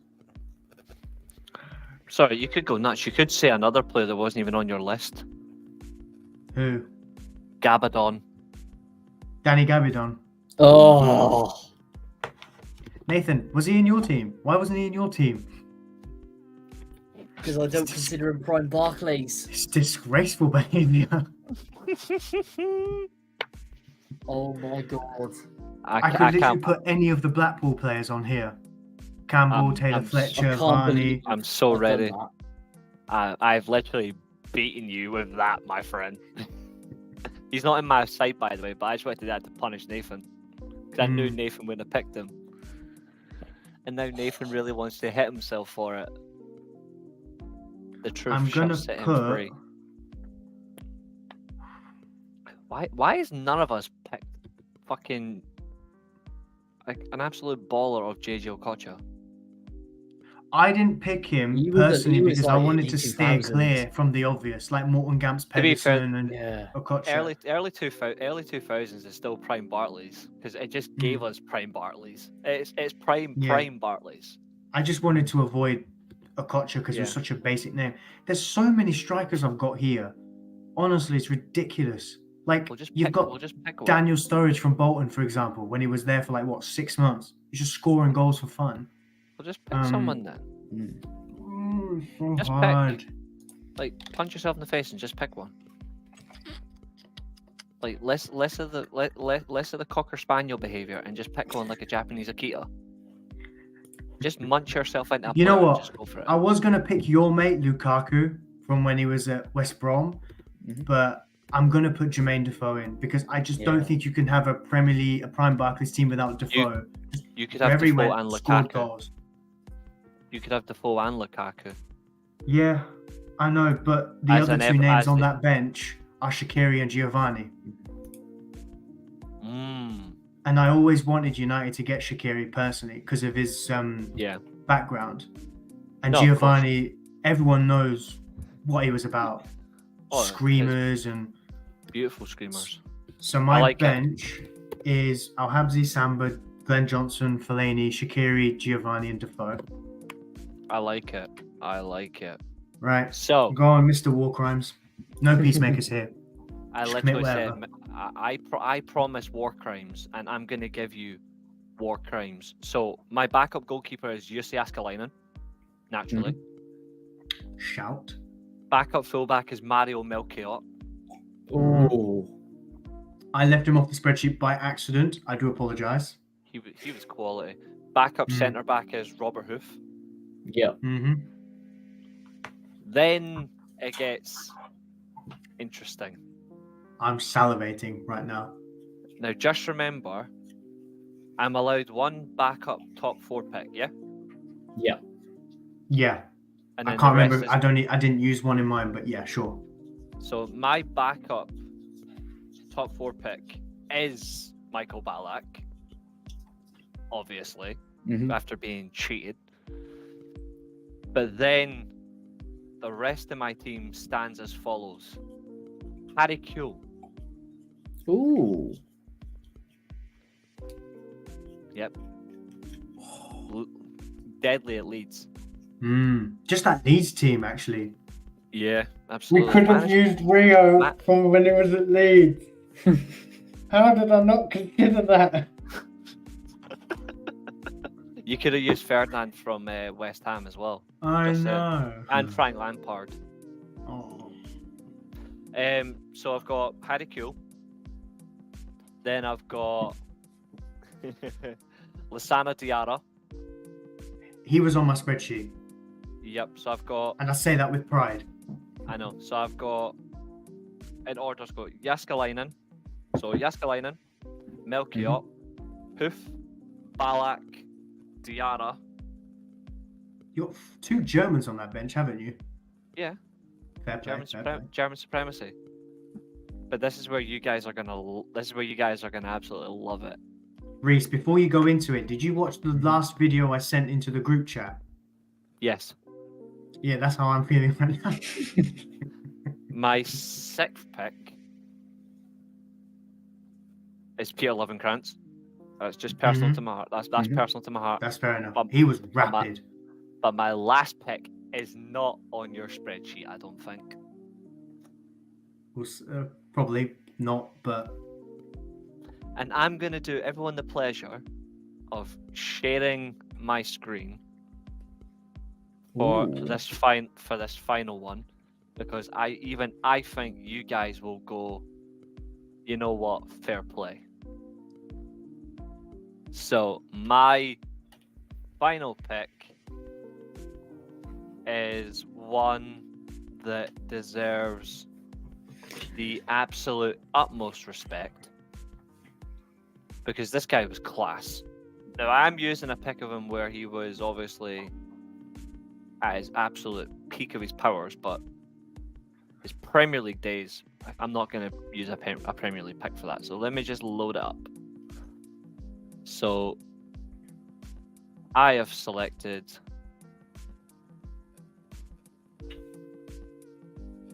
there.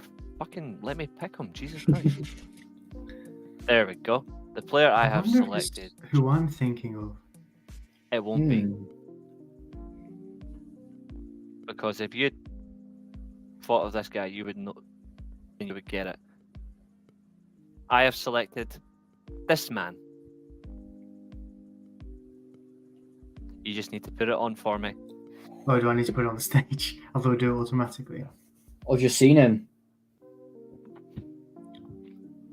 Fabrizio think of him. Ravanelli. Ravanelli. Fabrizio Oh, what a player. Ravanelli is my backup striker. Oh. Now, originally, before I even thought of Ravanelli, my backup striker originally was Ricardo Fuller. Yes. But then I went for literally prime success. I went for that because if I didn't choose Ballack, my top 4 pick was either going to be, it was between 3. It was between Ballack, Alonso, and Gianfranco Zola. Ooh. Even I've missed Zola out. We also missed out on another Italian that we can technically include. We also missed out on Paolo Di Canio. Yeah. And surprisingly, Alan Shearer from, which is even more beautiful. That none of us. Oh, the 2000 Shearer. That's how much we value football. None of us picked Shearer. That's how for me, I don't know why, but Shearer doesn't really scream like prime Barclays. Prime Barclays for me personally is pretty much 07 onwards. Yeah. Like between 07 and 12. But that's just because of the era I grew up with. Olafemi Martins definitely is another strong. He was on my spreadsheet. Benjani Joe, who I mentioned before we went live, he was just different. But yeah, so Johan Elmander, none of you have mentioned him. That's because none of us care. That's because none of us care about Elmander. Do you want some fries to go with all that salt, Reece? No, there's no salt for mine. I never rated Elmander. I don't know. He just always seemed like Kevin Davis, for example. None of us have mentioned him. Kevin Nolan. None of us have mentioned him. Scott Parker's another one we didn't mention actually. Ooh, West Ham Scott Parker or. Well, he scored the goal that kept them up, didn't he? He did. Wigan. And you got Tottenham Scott Parker as well. Yep. That got Edgar Davids as well. Stamped on by Balotelli. Another prime Barclays, Mark Noble. Adding into that category of just players that run in midfield. Another good shout. Okay, Jordi Gomez. Robbie Keane. Wigan. Keane was on my spreadsheet, as was Berbatov. Crouchy, Wilfred Freddie Bonney. Canuti wasn't somehow. How Canuti wasn't on your spreadsheet, I don't know. Now, Wilfred Bonney's just annoying because that chant is just stuck in my head. You know who else? And it's been stuck in my head since they've gone up to the Premier League in 11. Oh. You know who else we didn't consider, lads, and it's mental, just for centre-backs if we wanted to use a top 4 selection. None of us selected Kolo Toure. I did I considered him for my City pick, actually. I thought about him for my City pick. Like, who did City have in that? You know, when they went on that spending spree, when they signed like Adebayor, for example. He was so good. Like, Adebayor as well for Tottenham. You could have used. Yeah. Roman Pavlyuchenko as well. Andrei Arshavin. Pognebriek. Yeah, I did think of Arshavin as well. Well, it depends on how you pronounce it. Who cares? Yeah, I mean, what are the names? Ledley King, Jonathan Woodgate, Olaf Melberg, Jagielka. You could put Gareth Southgate for prime relegation. Oh my god. You actually could. Colaccini.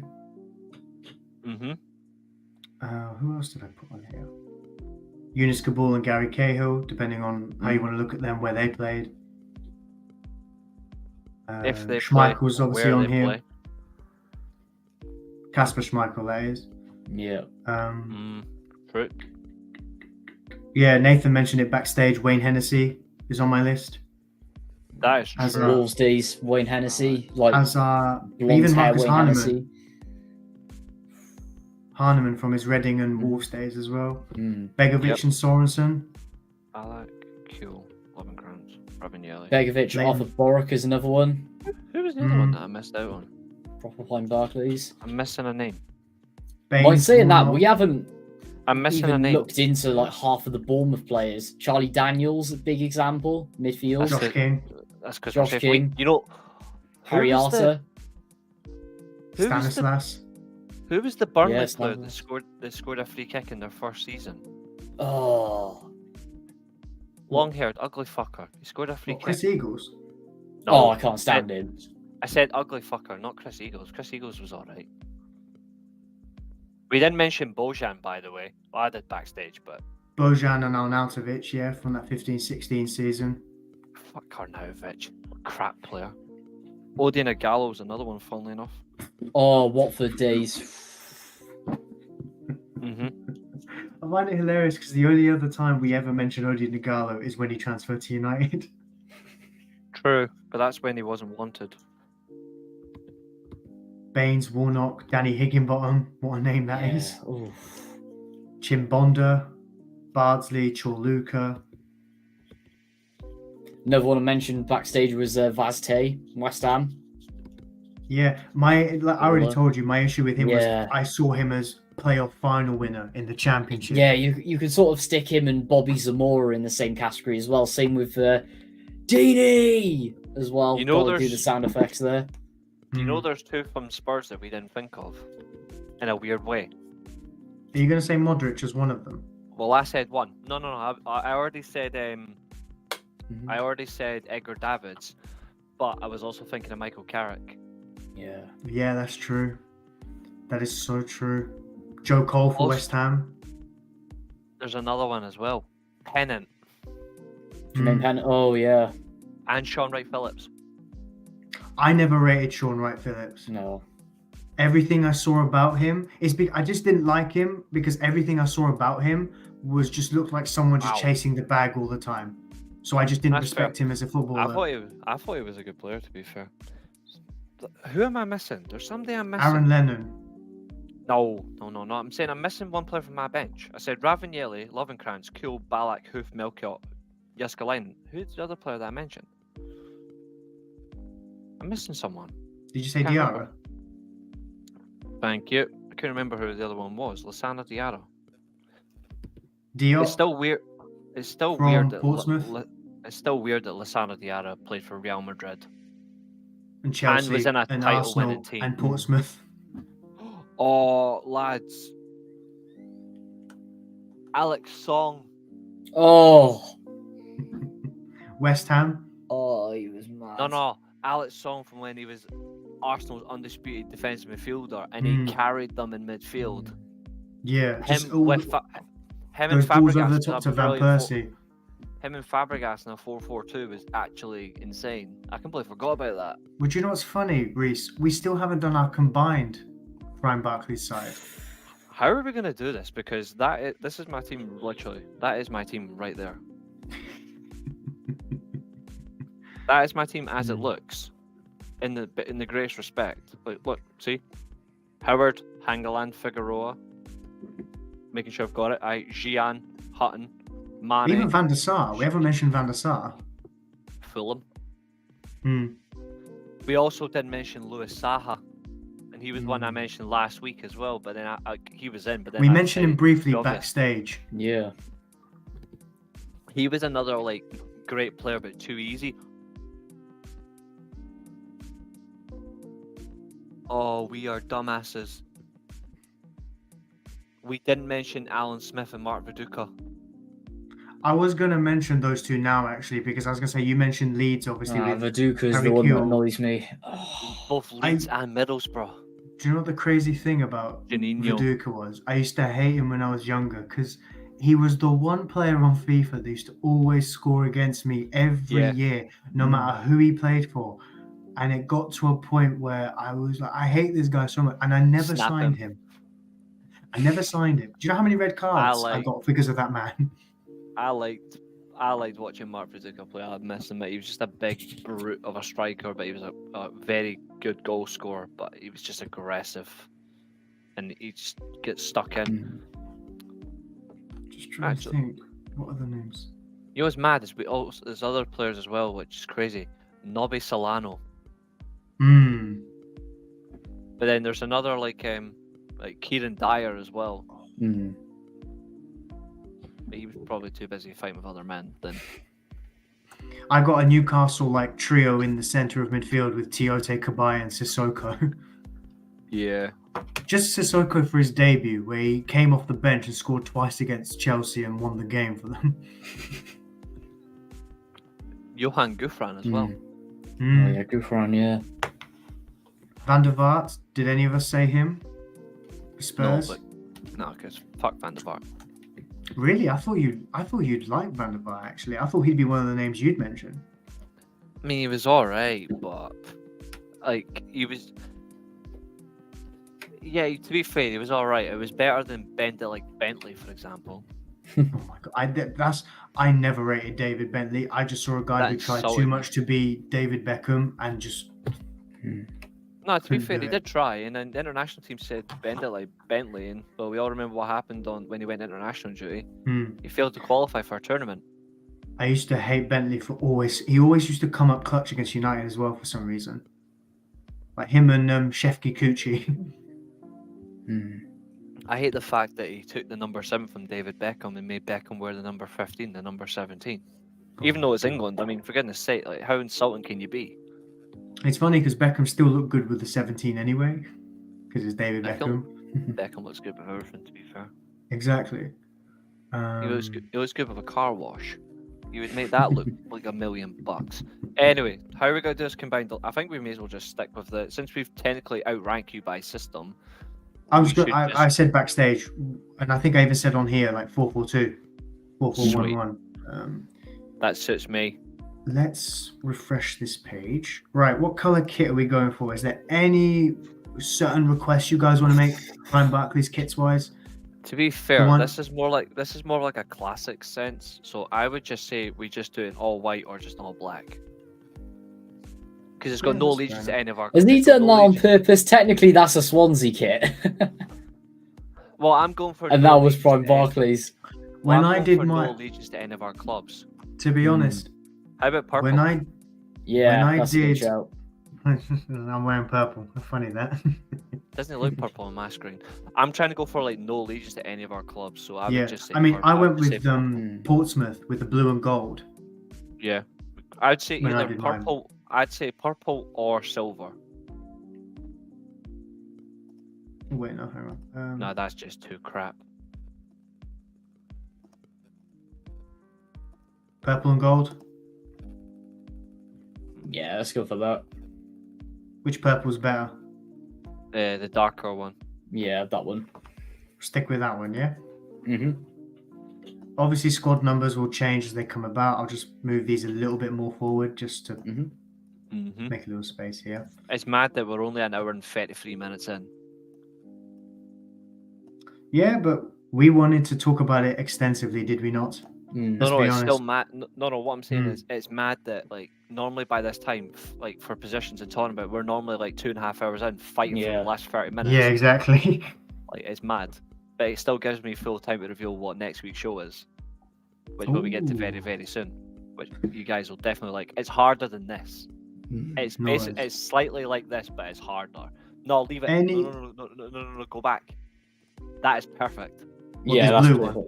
Yeah, I was about to say any like preferences, but right. I think what we should do by proxy is if there's a player that's been mentioned more than once, they're automatically in because they've already been mentioned multiple times. Yeah, I agree. It's just the position we choose to put them in. So I think, for example, Payet is the first one that I remember. Figueroa. And also Gareth Bale. So, how do you want to run this? Where do you want to put Payet? I reckon if we put Payet as number 6, Bale as number 9, and then Figueroa as number 4. I would have put Bale in this where I had him. I'd have put Bale in the centre forward position. I feel like I'm not going to lie, Reece. The only reason I'd be against that is because Prime Barclays era was always 2 strikers, and I would love to see, because I feel like strikers we'd all disagree on. Yeah. But we could technically have like a main striker and Gareth Bale as the centre forward, so you still have a classic 4-4-2. I understand that. It's just you could mainly have just Bale 2 off. out-and-out strikers like Prime Barclays. But then again, you could use Payet and Bale because they were both central attacking mid. Well, Bale was more of a winger, but use them as central attacking midfielders. His best season was definitely as that centre forward position. Oh, 100%. Nobody saw coming. But that was Those still were Prime world-class Barclays. numbers, yeah. But that was a Prime Barclays because they played Defoe up front.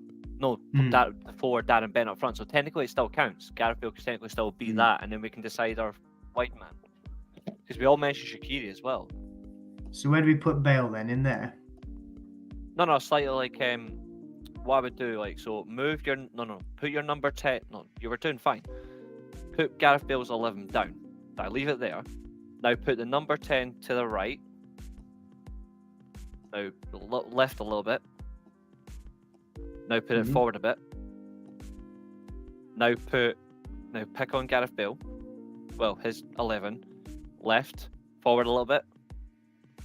No, right a bit more. Now forward just a little. There you go. Do you want to know what I'd do though? I'd swap sides. Mainly because he's better when he's on the right. I was going to say, Bale cut in a lot that season. Yeah, he That's can fair. cut inside with his left foot. That's fair. Yeah, either way, as long as it's still yes. Now you're cooking. Now it's all. There's your striker and there's your centre forward. No worries. So Bale there, number 11. I'll get rid of him there. Figueroa, where are we putting him? Centre back. Yeah, number 4. Yeah. On the right. I think Or that's there, nice. doesn't really matter. As long as he's there, yeah. I think he wore So number now 3 anyway, so that matches. Yeah. So now we've got that. Now we can start definitively working this out. So now we've got to make our cases. Okay. So I think There we go. one I'd like to present an obvious case for is because not only was it's not sense of Prime Barclays, but it's literally just Premier League Prime era on the kit's already available, but also just generally one of football's most insane players. I'm saying straight away number 7 is Beckham in that central midfield position. But you can also put 7 as a right wing. But I had him in central midfield for a reason, but I've got Beckham in that side, but I also would say Yaya Toure as the midfield. Yeah, How are we doing this? Are we still maintaining the same gotta... rules? Like 1 Spurs, 1 City, 1... It's still overall still the same rules. Yes, still maintain the same rules, yeah. So I'm happy to forego my top 4 player for that, but it depends. Who would you like to put in replacement with Julio? I would have... Here's the thing. My consideration would have been someone like Cristiano Ronaldo for the right wing spot. I know Beckham is a great. There's no withstanding that. But I just think what Cristiano Ronaldo achieved in that 07-08 season, even when you weren't a United fan, people would just... Do you know what I mean? Like, it's all the skills and the tricks and everything, as well as the goals and everything. So I'm willing What I'd like to give the case of is swap Payet to where the number 9 is and put Ronaldo there. And so Payet on the right, Ronaldo on the left. I always find that Ronaldo's better on the left.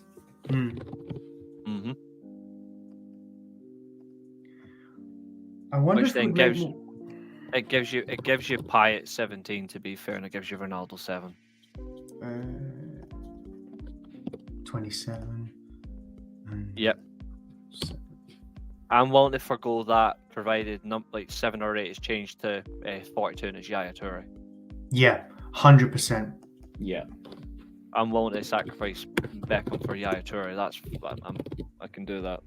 Toure was excellent from every possible aspect. It's even and I funnier don't think It's even funny that my mum's a City fan, and despite all the success Yaya Toure had, my mum hated Yaya Toure. Every time she saw him Why? play, don't know. She just He was like hated the him. spine of their squad. I think she just hated. He the was part of arrogance that his- spine, yeah. I think she's hated his arrogance compared to like the elegance and all that of Silva, which made sense. And to be fair, she did like company's leadership. I think she just didn't like that Yaya Toure just did not do that from a midfield perspective, which is completely fair. But Yaya was a little bit different though, because he'd pull up with big moments and big goals. he just didn't So get his his- birthday cakes. He just didn't get his birthday cakes.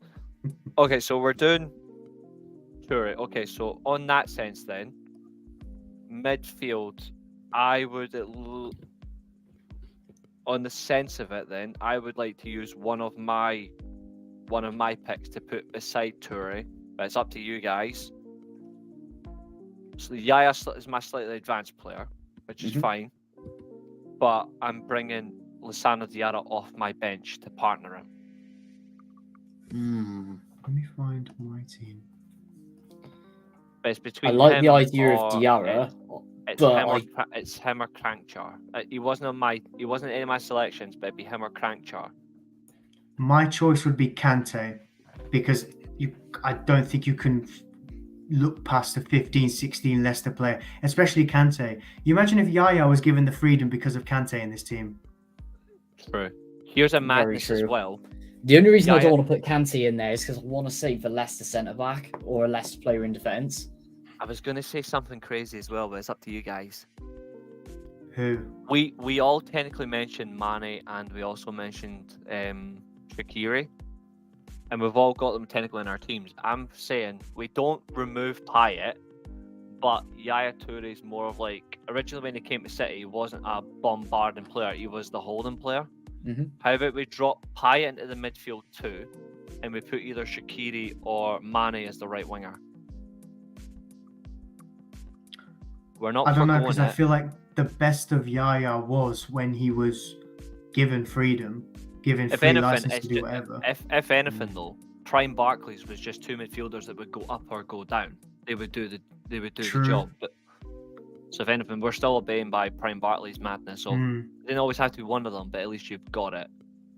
Payet could at least be one of them where he didn't always have to go forward. Didn't Toure- Payet play in centre midfield almost for France He was- at the Euros? No, he was number 10. Yeah, he's number 10. So I'm trying to 10 work and- out, he was because 10, their he was- formation was like a bit of a hybrid between a 4-4-2 with a diamond and a 4-2-3-1 almost. In that Euros, they played 4-2-3-1 and 4-3-3. Hmm. Eventually they dropped Payet from the left side of attack to the number 10 role. Yeah, because didn't they Yeah. have Griezmann in number 10 as well?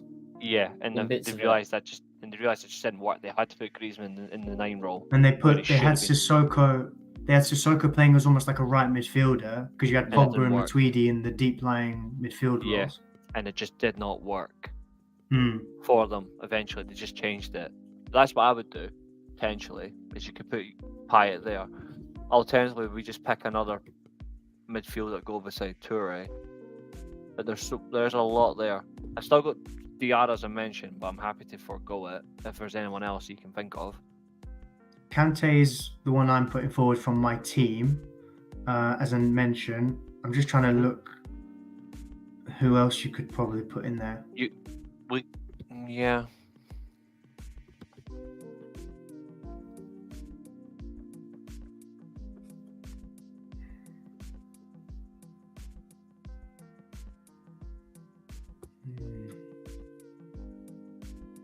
Nathan, is there a name you want to put forward? I'm just debating whether to go Kante now or whether... I mean, Petrov, it would be my first instinct to suggest, but I don't know. We could put Gaspari in there. Yeah, I could do.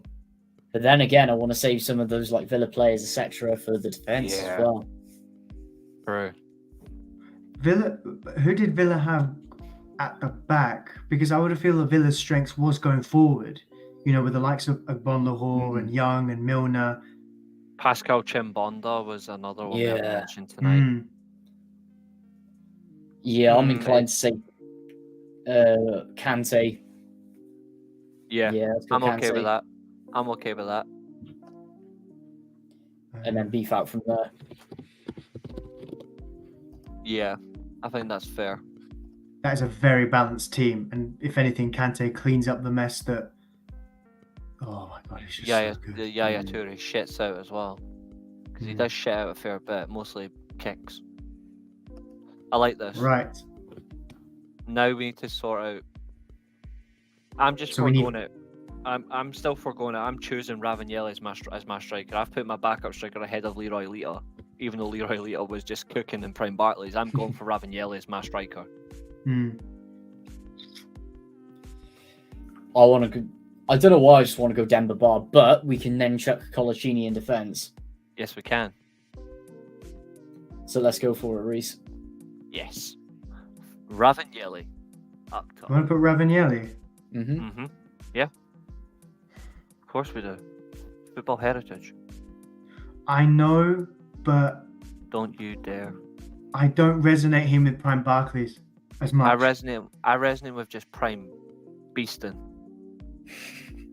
Yeah, Which is what became prime Barclays. Prime Beaston became prime Barclays. That's why I've got Ravanelli. I don't know. I just feel like there's so many other more valid names, personally. The only other one I'm willing to consider.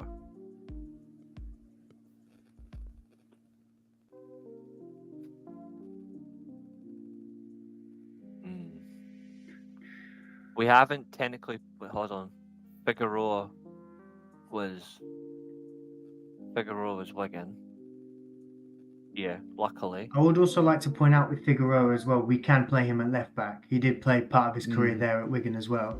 It's not what I was thinking. I was just trying to think of other players from mad Yeah, he clubs. needs to be his prime centre back. These are because we've got Figueroa was Wigan. Yeah, he was Wigan. So theoretically, you could have a centre-back partnership of Lescott and Ferdinand. Lescott from Everton, Rio from Leeds. Up front, I'm going to go for Andy Johnson. 20 goal a season, Crystal Palace, Andy Johnson. And also Everton. He was just good. He's very injury-prone, Everton, wasn't he? No, I've got it. Striker. Yep. I'm going for it because that game will always stand out as the best goal-scoring game of the prime Barclays. I'm going for it. Yep. Striker in front of Gareth Bale. Benjani. Yep. Yeah. Straight in. Benjani. You can't what number do we give him? Doesn't really matter. 9. Yeah, doesn't really matter. So I think he wore 27 at Portsmouth. He is our only actual striker anyway, so it makes Google. no difference. Yeah. I resonate. I'll go with that. Benjani, I think, when you think prime Barclays strikers and Harry Redknapp stories, it's always Benjani. Yeah. Which now means defence. So, to be fair, Pyatt's also 27. Colaccini was also, I think, 27. You guys want to put Colaccini Yeah, he's number in 25. Team? Yeah, yeah, chuck Colaccini in there. Yeah. I'm surprised at that one. I'm not. I think it's a fair shout. No, I don't disagree. Decent. Do we stick Figueroa at left back or do we keep him there? No, leave him where he is. Centre back. Right back, I'm maintaining Alan Hutton because he was just a prime cunt in the Barclays era. Yeah, chuck him in. He just was. Like, there was just nothing that. There's no one that he feared.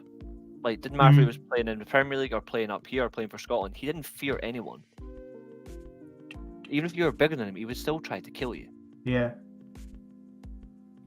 So yeah, right back, Alan Hutton, number 2. Any shout out for Glenn Johnson at all? Meh. Nah. No worries.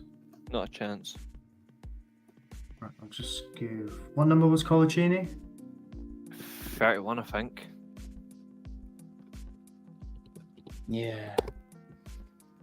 It was.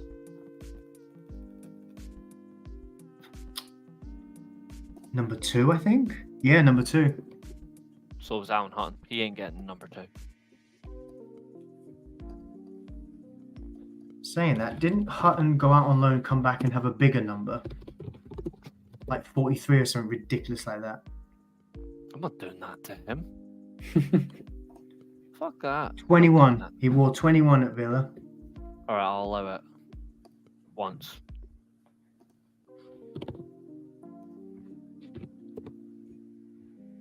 You also picked the wrong one.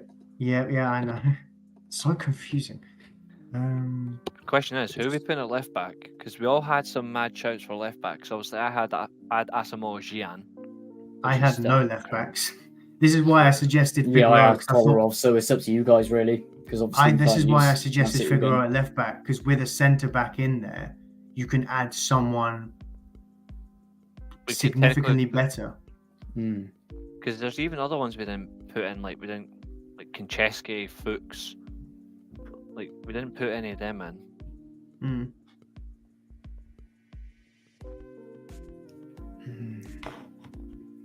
Yeah, it's up to you guys. Or Leighton Baines. I was about to say Leighton Baines. Yeah, we don't have an Everton player in there. Let's get him in. Yeah, I'm happy with that. Baines can just keep number 5. Just do that. Number 1, I would stick with Howard, but to be fair, Jussi Jääskeläinen was just funny. Plus, we've already got Leighton Baines in, so we can't use Tim Howard. Yep. Well, then think about the likes of Brad Friedel, Shea Given, Paul Robinson. I would say Given or to be fair, Prime Barclays, Liverpool at one point weren't a top 4 club, so you could say Pepe Reina. I would say to be fair, we can't put Given in there because Colaccini. Oh yeah. True. I would say Jussi Jääskeläinen. It makes me laugh because all roads are leading to David Marshall, but yeah, Jääskeläinen. No, they're not. We've got like 15 other names ahead of him. We're not picking Michel Forms, that's okay. We're not picking I'm not Elliot putting Form Habsi. in. Yeah, Jussi Jääskeläinen. Yeah. Just Jussi. Because fuck spelling that surname. I mean, I've got it literally here. We're giving the number 22 like he wore everywhere he went. Brilliant. Incredible. Not gonna lie, that is actually a fun lineup. And we've done that in an hour and 52 minutes. It's a very Barclays 11, isn't it? Yeah. I mean, Yep. there's stuff we'd all change. I would have put Figueroa at left back and had a centre back partnership of Ferdinand at Leeds and Lescott from Everton. Yep. But I know you guys don't like the English that much, so that couldn't have worked in our it wouldn't work. It's not that we don't like the English, it's just we don't like certain English people or English things. The players, I don't care. Like, the only one that I would have put in that was funny was Roy Zalat, just for the... Because you've got to get some throw-ins in somewhere. True. So... Could you imagine it, though? Zalat throw-in, Cristiano Ronaldo header in the box, or bicycle kick. Zalat throwing Benjani. That would just bounce off Benjani's like cornrows, and then it would just come back. Yeah, to exactly. His feet And just run to the corner flag and do his whole pointing routine. Yeah. He would just do insane dribbling. Right. Good lineup. I like that.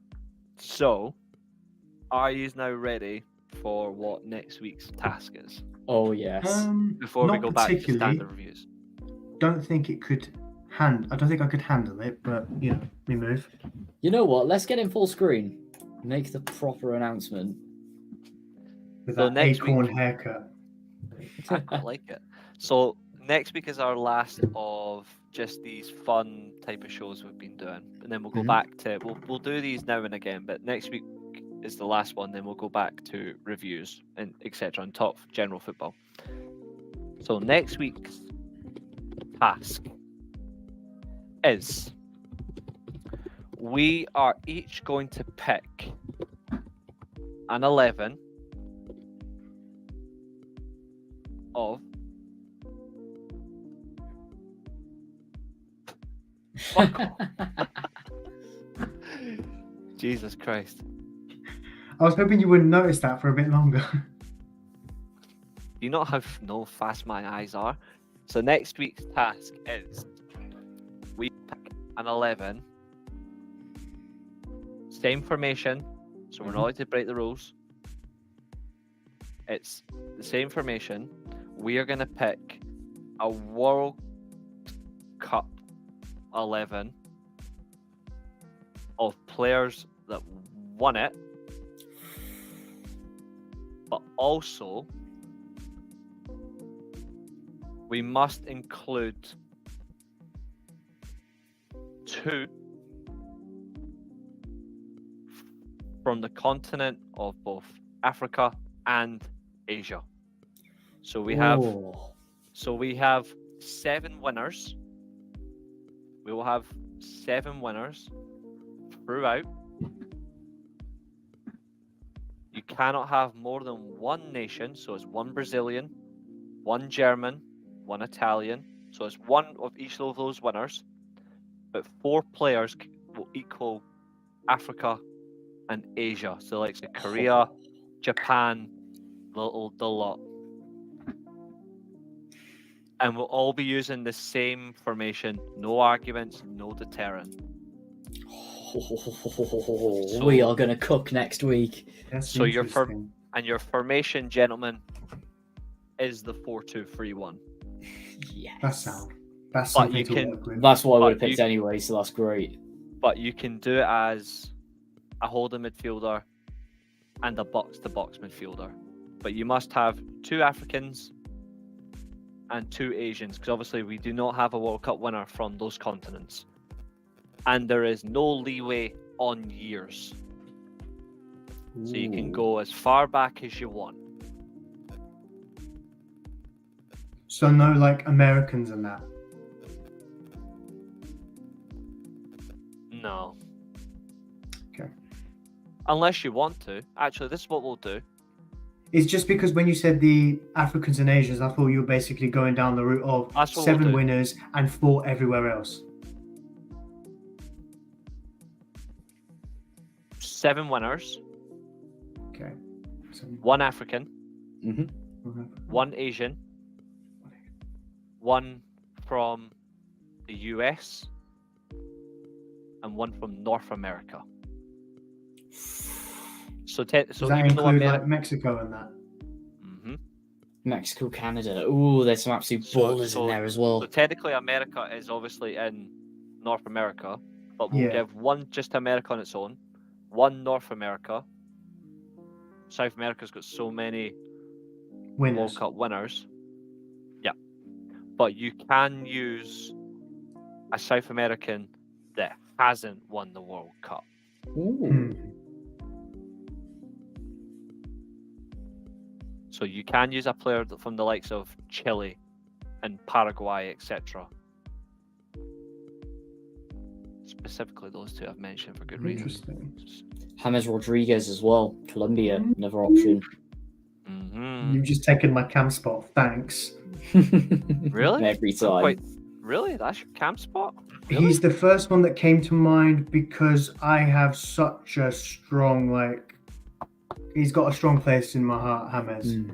That's interesting, because not who I had as a cam, but One okay. of the only, to be fair, like, I didn't give this proper thought. James just popped in my head because when I think World Cup, I always think of the World Cup. He literally burst onto the scene, became a new Real Madrid Galactico, and made me don his haircut for a year. I've never done that for like anyone. I've never copied their haircut like that. So Very fair. You know what's good about this as well? Is only one of Messi and Cristiano Ronaldo's getting picked in this, if you actually think about it, if you pick them. Because only one of them has won a World Cup. And I'm giving no leeway to Europe on you can have a European slot. so they have to be winners, but one from each nation. Interesting. And then 1 Asian, 1 African, 1 statesman, and 1 North American. That's juicy and fun.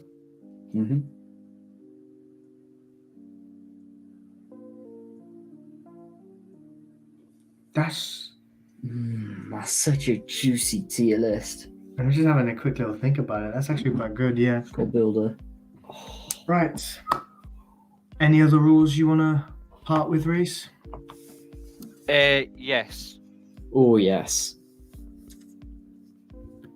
If any of your players, bar the World Cup winners, so these are like your Rodriguez's, and if you pick like Rafael Marquez from Mexico, for example, if they got injured during the tournament or one suspension, they're ineligible.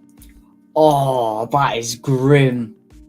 So we have to actually look at their records and see They gotta be clean. Oh, what throughout the entirety of their World Cup career. Correct. Ooh. So no Luis Suarez then. That's fair. He wasn't going to be in my team anyway, but There is one good thing about that as well. See, because we're picking those countries, so World Cup winner is just, it's not that World Cup winning team, it's that World Cup winning nation. so they don't have to have won it that No. year. No. I thought that might be the case. That's brilliant. Because what I'm saying is, by England, is you can pick, for example, if you wanted to, you can pick a John Terry or a Rio Ferdinand in your team because they're a World Cup winning nation. It's not the World Cup winning team. Why on It's the earth? nation. Why on earth will I pick John Terry when he was literally targeted by Germany in 2010? No, that was Matthew Upson. No, I swear it was John Terry. Terry They was just caught amongst it in the most beautiful. Was it Upson they specifically targeted? I swear I read somewhere they targeted Terry's feet, but like around the back of Upson, they specifically went through him, and it was just because fun. I know they talked about the positional awareness, and John Correct. Terry's isn't that. To be fair, I'm only kidding. It's just they had to have won it with that team. That we're not like doing that, so we're going to be very brutal. So they have to have won it with that team. Yeah, I decided to go for it instead. We're doing Oh that. come on! I wanted Forlan in my team. You can, if you want to. Like I said, you can replace one pick and use Forlan if you want, but you only use one replacement pick. So okay. So only one player is eligible as a nation as opposed to the winning team. Yes. Fair enough. So if you don't know any of those players from that period, you can replace it with this. If anything, I'm going to really enjoy this because I actually have a really good ideas about who I've got in mind. The problem is, the only thing I think I might struggle with is my choice of African players. Hey, you put one at left back tonight. You could do it again. Very true. Very true. But what you Damn it, can do though, they need a clean record. From injuries or suspensions, but what you can do is from the one continent, for example, like Africa, for example, we said like 2 of each. Actually, no, we said one from Africa, one from Asia, one from North America, one from America.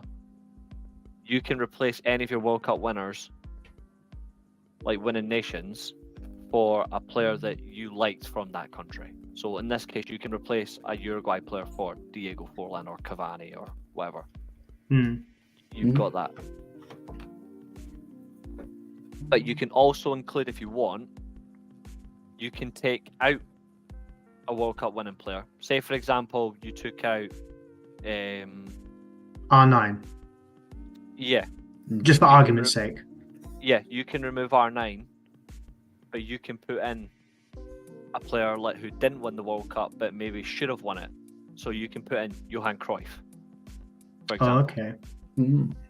But you're only allowed to do that once. You can't do it any other time. So where does adding a James Rodriguez come in, or does that not come in at all?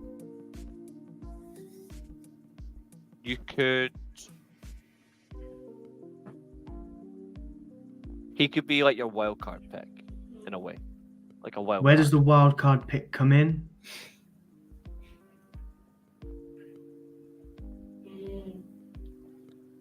Your wild card pick is if you replace a World Cup winner from the same continent. So you have to remove a Brazilian or an Argentine or a Uruguayan.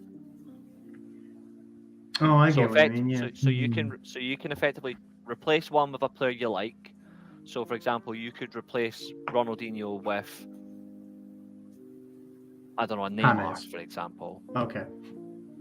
But then what you could do is you can then say around, well, actually, no, I'm going to take a Ronaldinho and I'm going to put in James Rodriguez because that's your That's your wildcard pick, but it's from South America.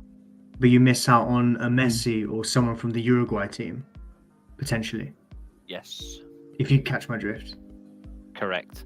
But then effectively after that, you've got free swing at every other World Cup winning nation, the likes of Argentina.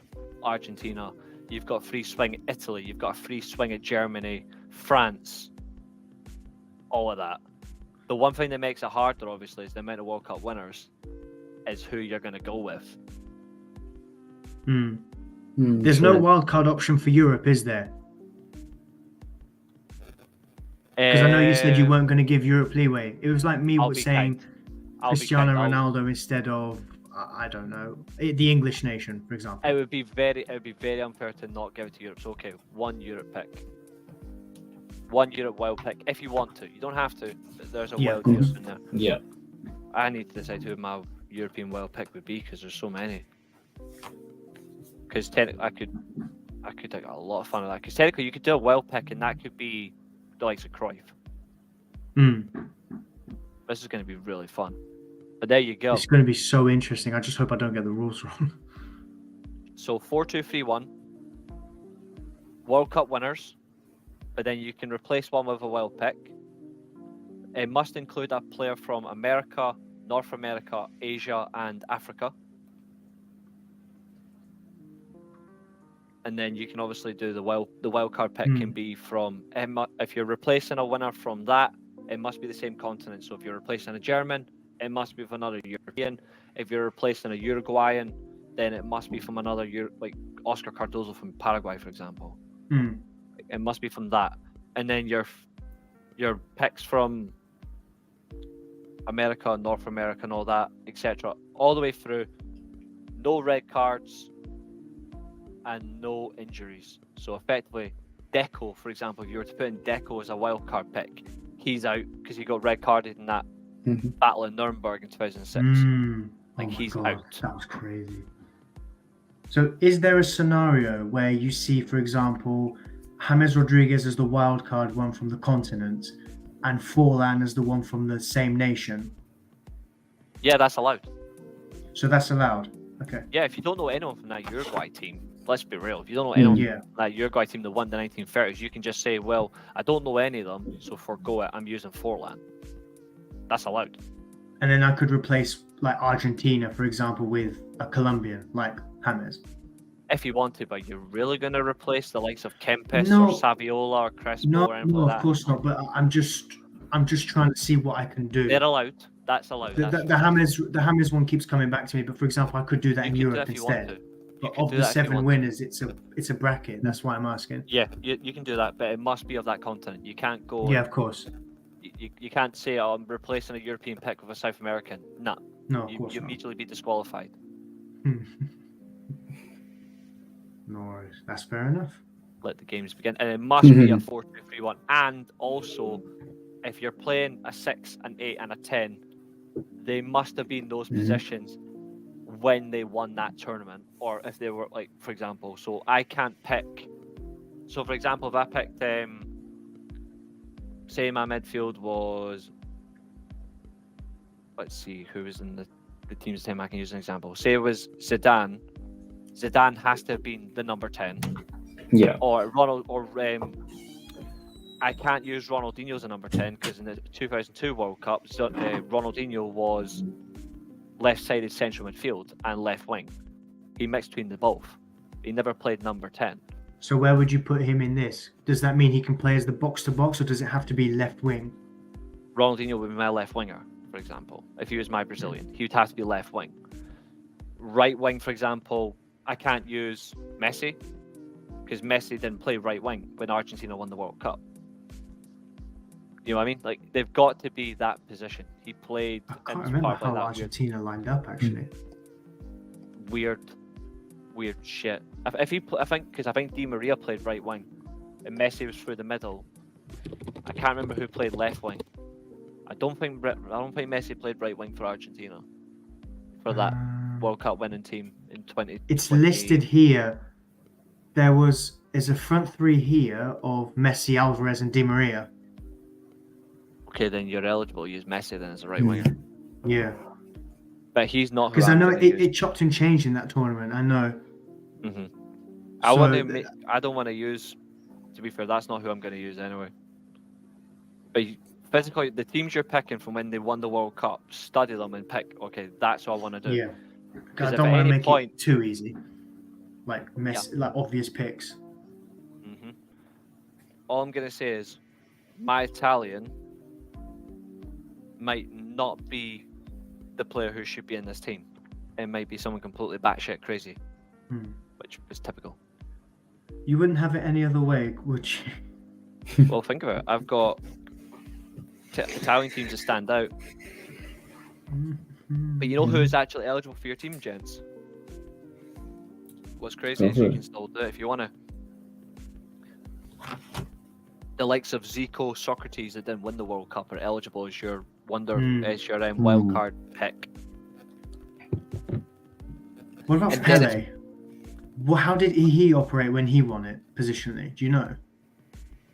Centre forward and number Because I know 10. they say centre forward, but I'm not sure. Was it like almost as a centre forward front man or centre forward behind a striker? Behind the striker in a 4-2-4. Okay. Because you had in the 70 team. Jesus. In the 70 team, you had I think it was Jairzinho, Pele, Falcao, Rivellino. Tostao in midfield. Yeah. Alrighty then. I think that's all the rules covered. Yep. If any more, Reece will keep us posted. It's going to be very, very, very hard. Because this is Brazil. Like, we're picking Brazil over 5 World Cup wins, Germany's over 4 World Cup wins, Italy over 4, England over 1, if you want to, or you can replace the English player if you want. France over 2 World Cup wins. Argentina as well. Argentina over 3 World Cup wins, I think. Yep. 78, 80. Actually, no. 3 wins for Argentina. Spain for 1 win. Uruguay 2 wins. Plus your Mandem.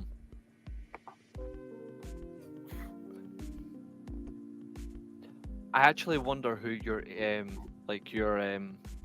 Asian pick, your African pick, and all that is.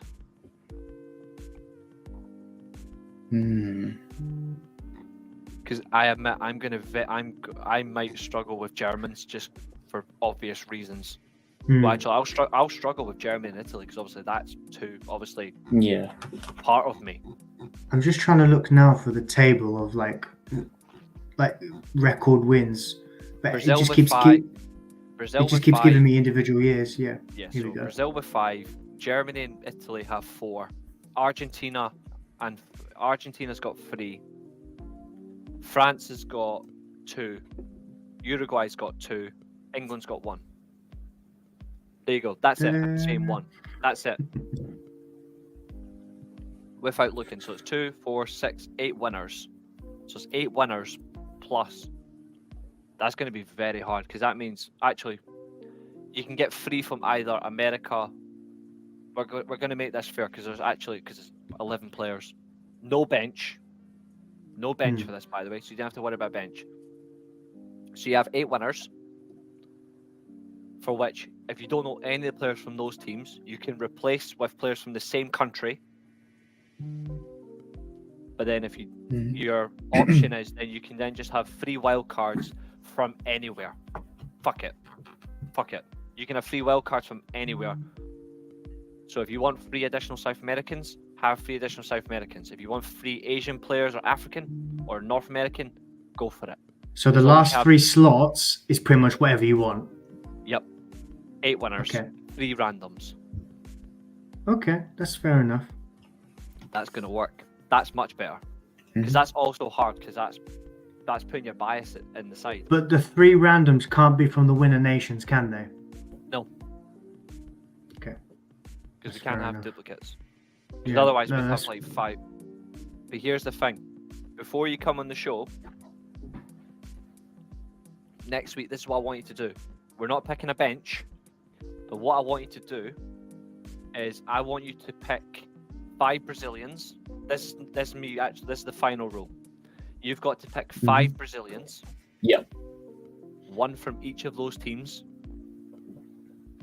So you've got to pick from one of those. So you can't name Pele twice, for example. But you could have Pele from, say, 1970 when he was at his best. Yeah.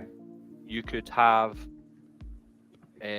like 1962. You can say Garrincha, and you can do that. You need to name 4 Germans, 4 Italians, all the way down, and then you've got to pick whoever it is. So you've got to name 4. You've got to pick 1, and these are who I've decided from. That's the final rule. That's it. Interesting. You've got to pick from each represented nation. But since Spain and England has 1, you get 1 alternative. Ooh. But it must be from that team. So you can't So you can't say, for example, Bobby Charlton, and then go and choose, I don't know. Say, for example, you can't go and choose David Beckham after that. It must be from the 66 team. Same with Spain. It has to be from 2010 only. But Uruguay is the only exception I'll include, because none of us theoretically know the Uruguay team. So wait, what you're saying is the swap out wild card is only available for Uruguay now.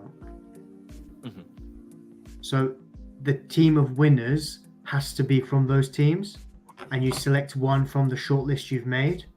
Yeah, but Uruguay, if you don't know them, you can just pick any Uruguay player you've seen at the World Cup and go with it. So theoretically, I couldn't pick Rio Ferdinand, for example, for argument's sake, as an English centre half. It has to be Bobby Moore, for example. Yeah, that's fair enough. That makes it, to be fair, that makes it a lot harder. Not because of that England team, but literally, it rules out one player, for example. It immediately rolls out for England. When you think about it, is it rolls out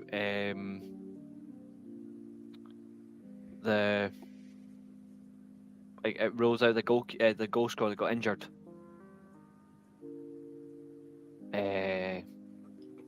What's his name? Because besides Jeff Hurst, they had another striker. One moment. 1 second.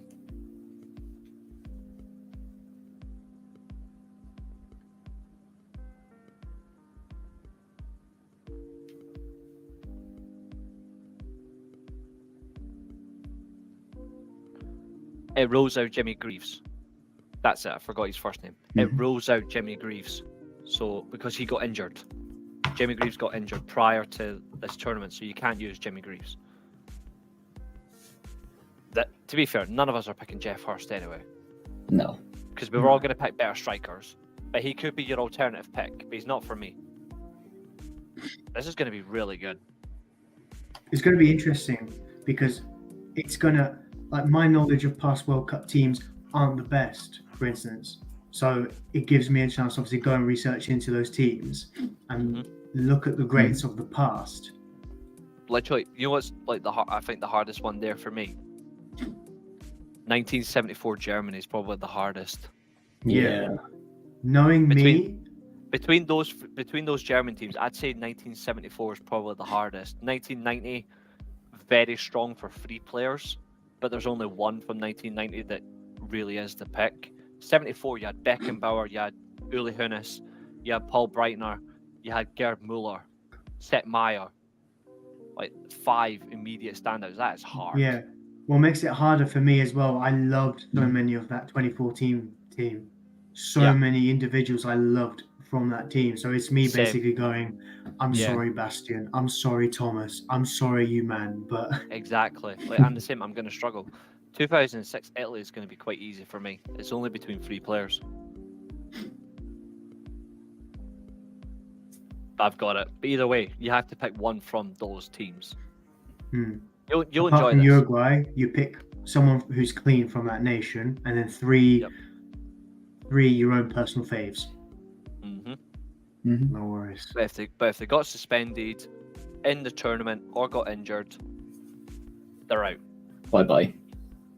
Yeah, they're out. Actually, You No can't. worries. Good. You can't consider them. Enjoy it, lads. It's going to be it's going to be seriously It's hard. going to be insane. If any of you got lost in the rule making process, go back and No, I rewind. think no, I think I kind of rejigged the rule to make it superior. Yeah, I think the last 2, 3, 4 minutes where you properly explained it, the final set of rules, is where we are. Perfect. Yeah. Here's a fun joke, lads. They've now announced there's going to be another a brand new Karate Kid movie. I'm giving up on life. So many films are being remade. I'm just giving up on life. Yeah, it's ridiculous. Right, with that, thanks everyone for an amazing I was 2+ gonna say- hours. Yeah, smashed it. Nice. Any final comments from you both? Great show. Thanks for smashed doing it. this. I enjoyed this. Thanks for the suggestion, Julio. Shout yourselves out, lads. Where can people find you and abuse you? Chuck it all in the description. Gosh. You definitely can't find me on the Ice Age. It's too cold for me. No, it's not. That's my natural temperature. The Weekly Steel Chair and here. That was No worries. definitely here. World of Football Podcast. You all know what we're about. You all know what next week is going to be about. So from tonight, Make sure Good to night. check it out same time next week, lads. It's going to be an Yeah. even better one. Whoa. and we will be there no matter what. Good night, everyone. Live on YouTube. And listen back on Spotify. This is the World of Football Podcast.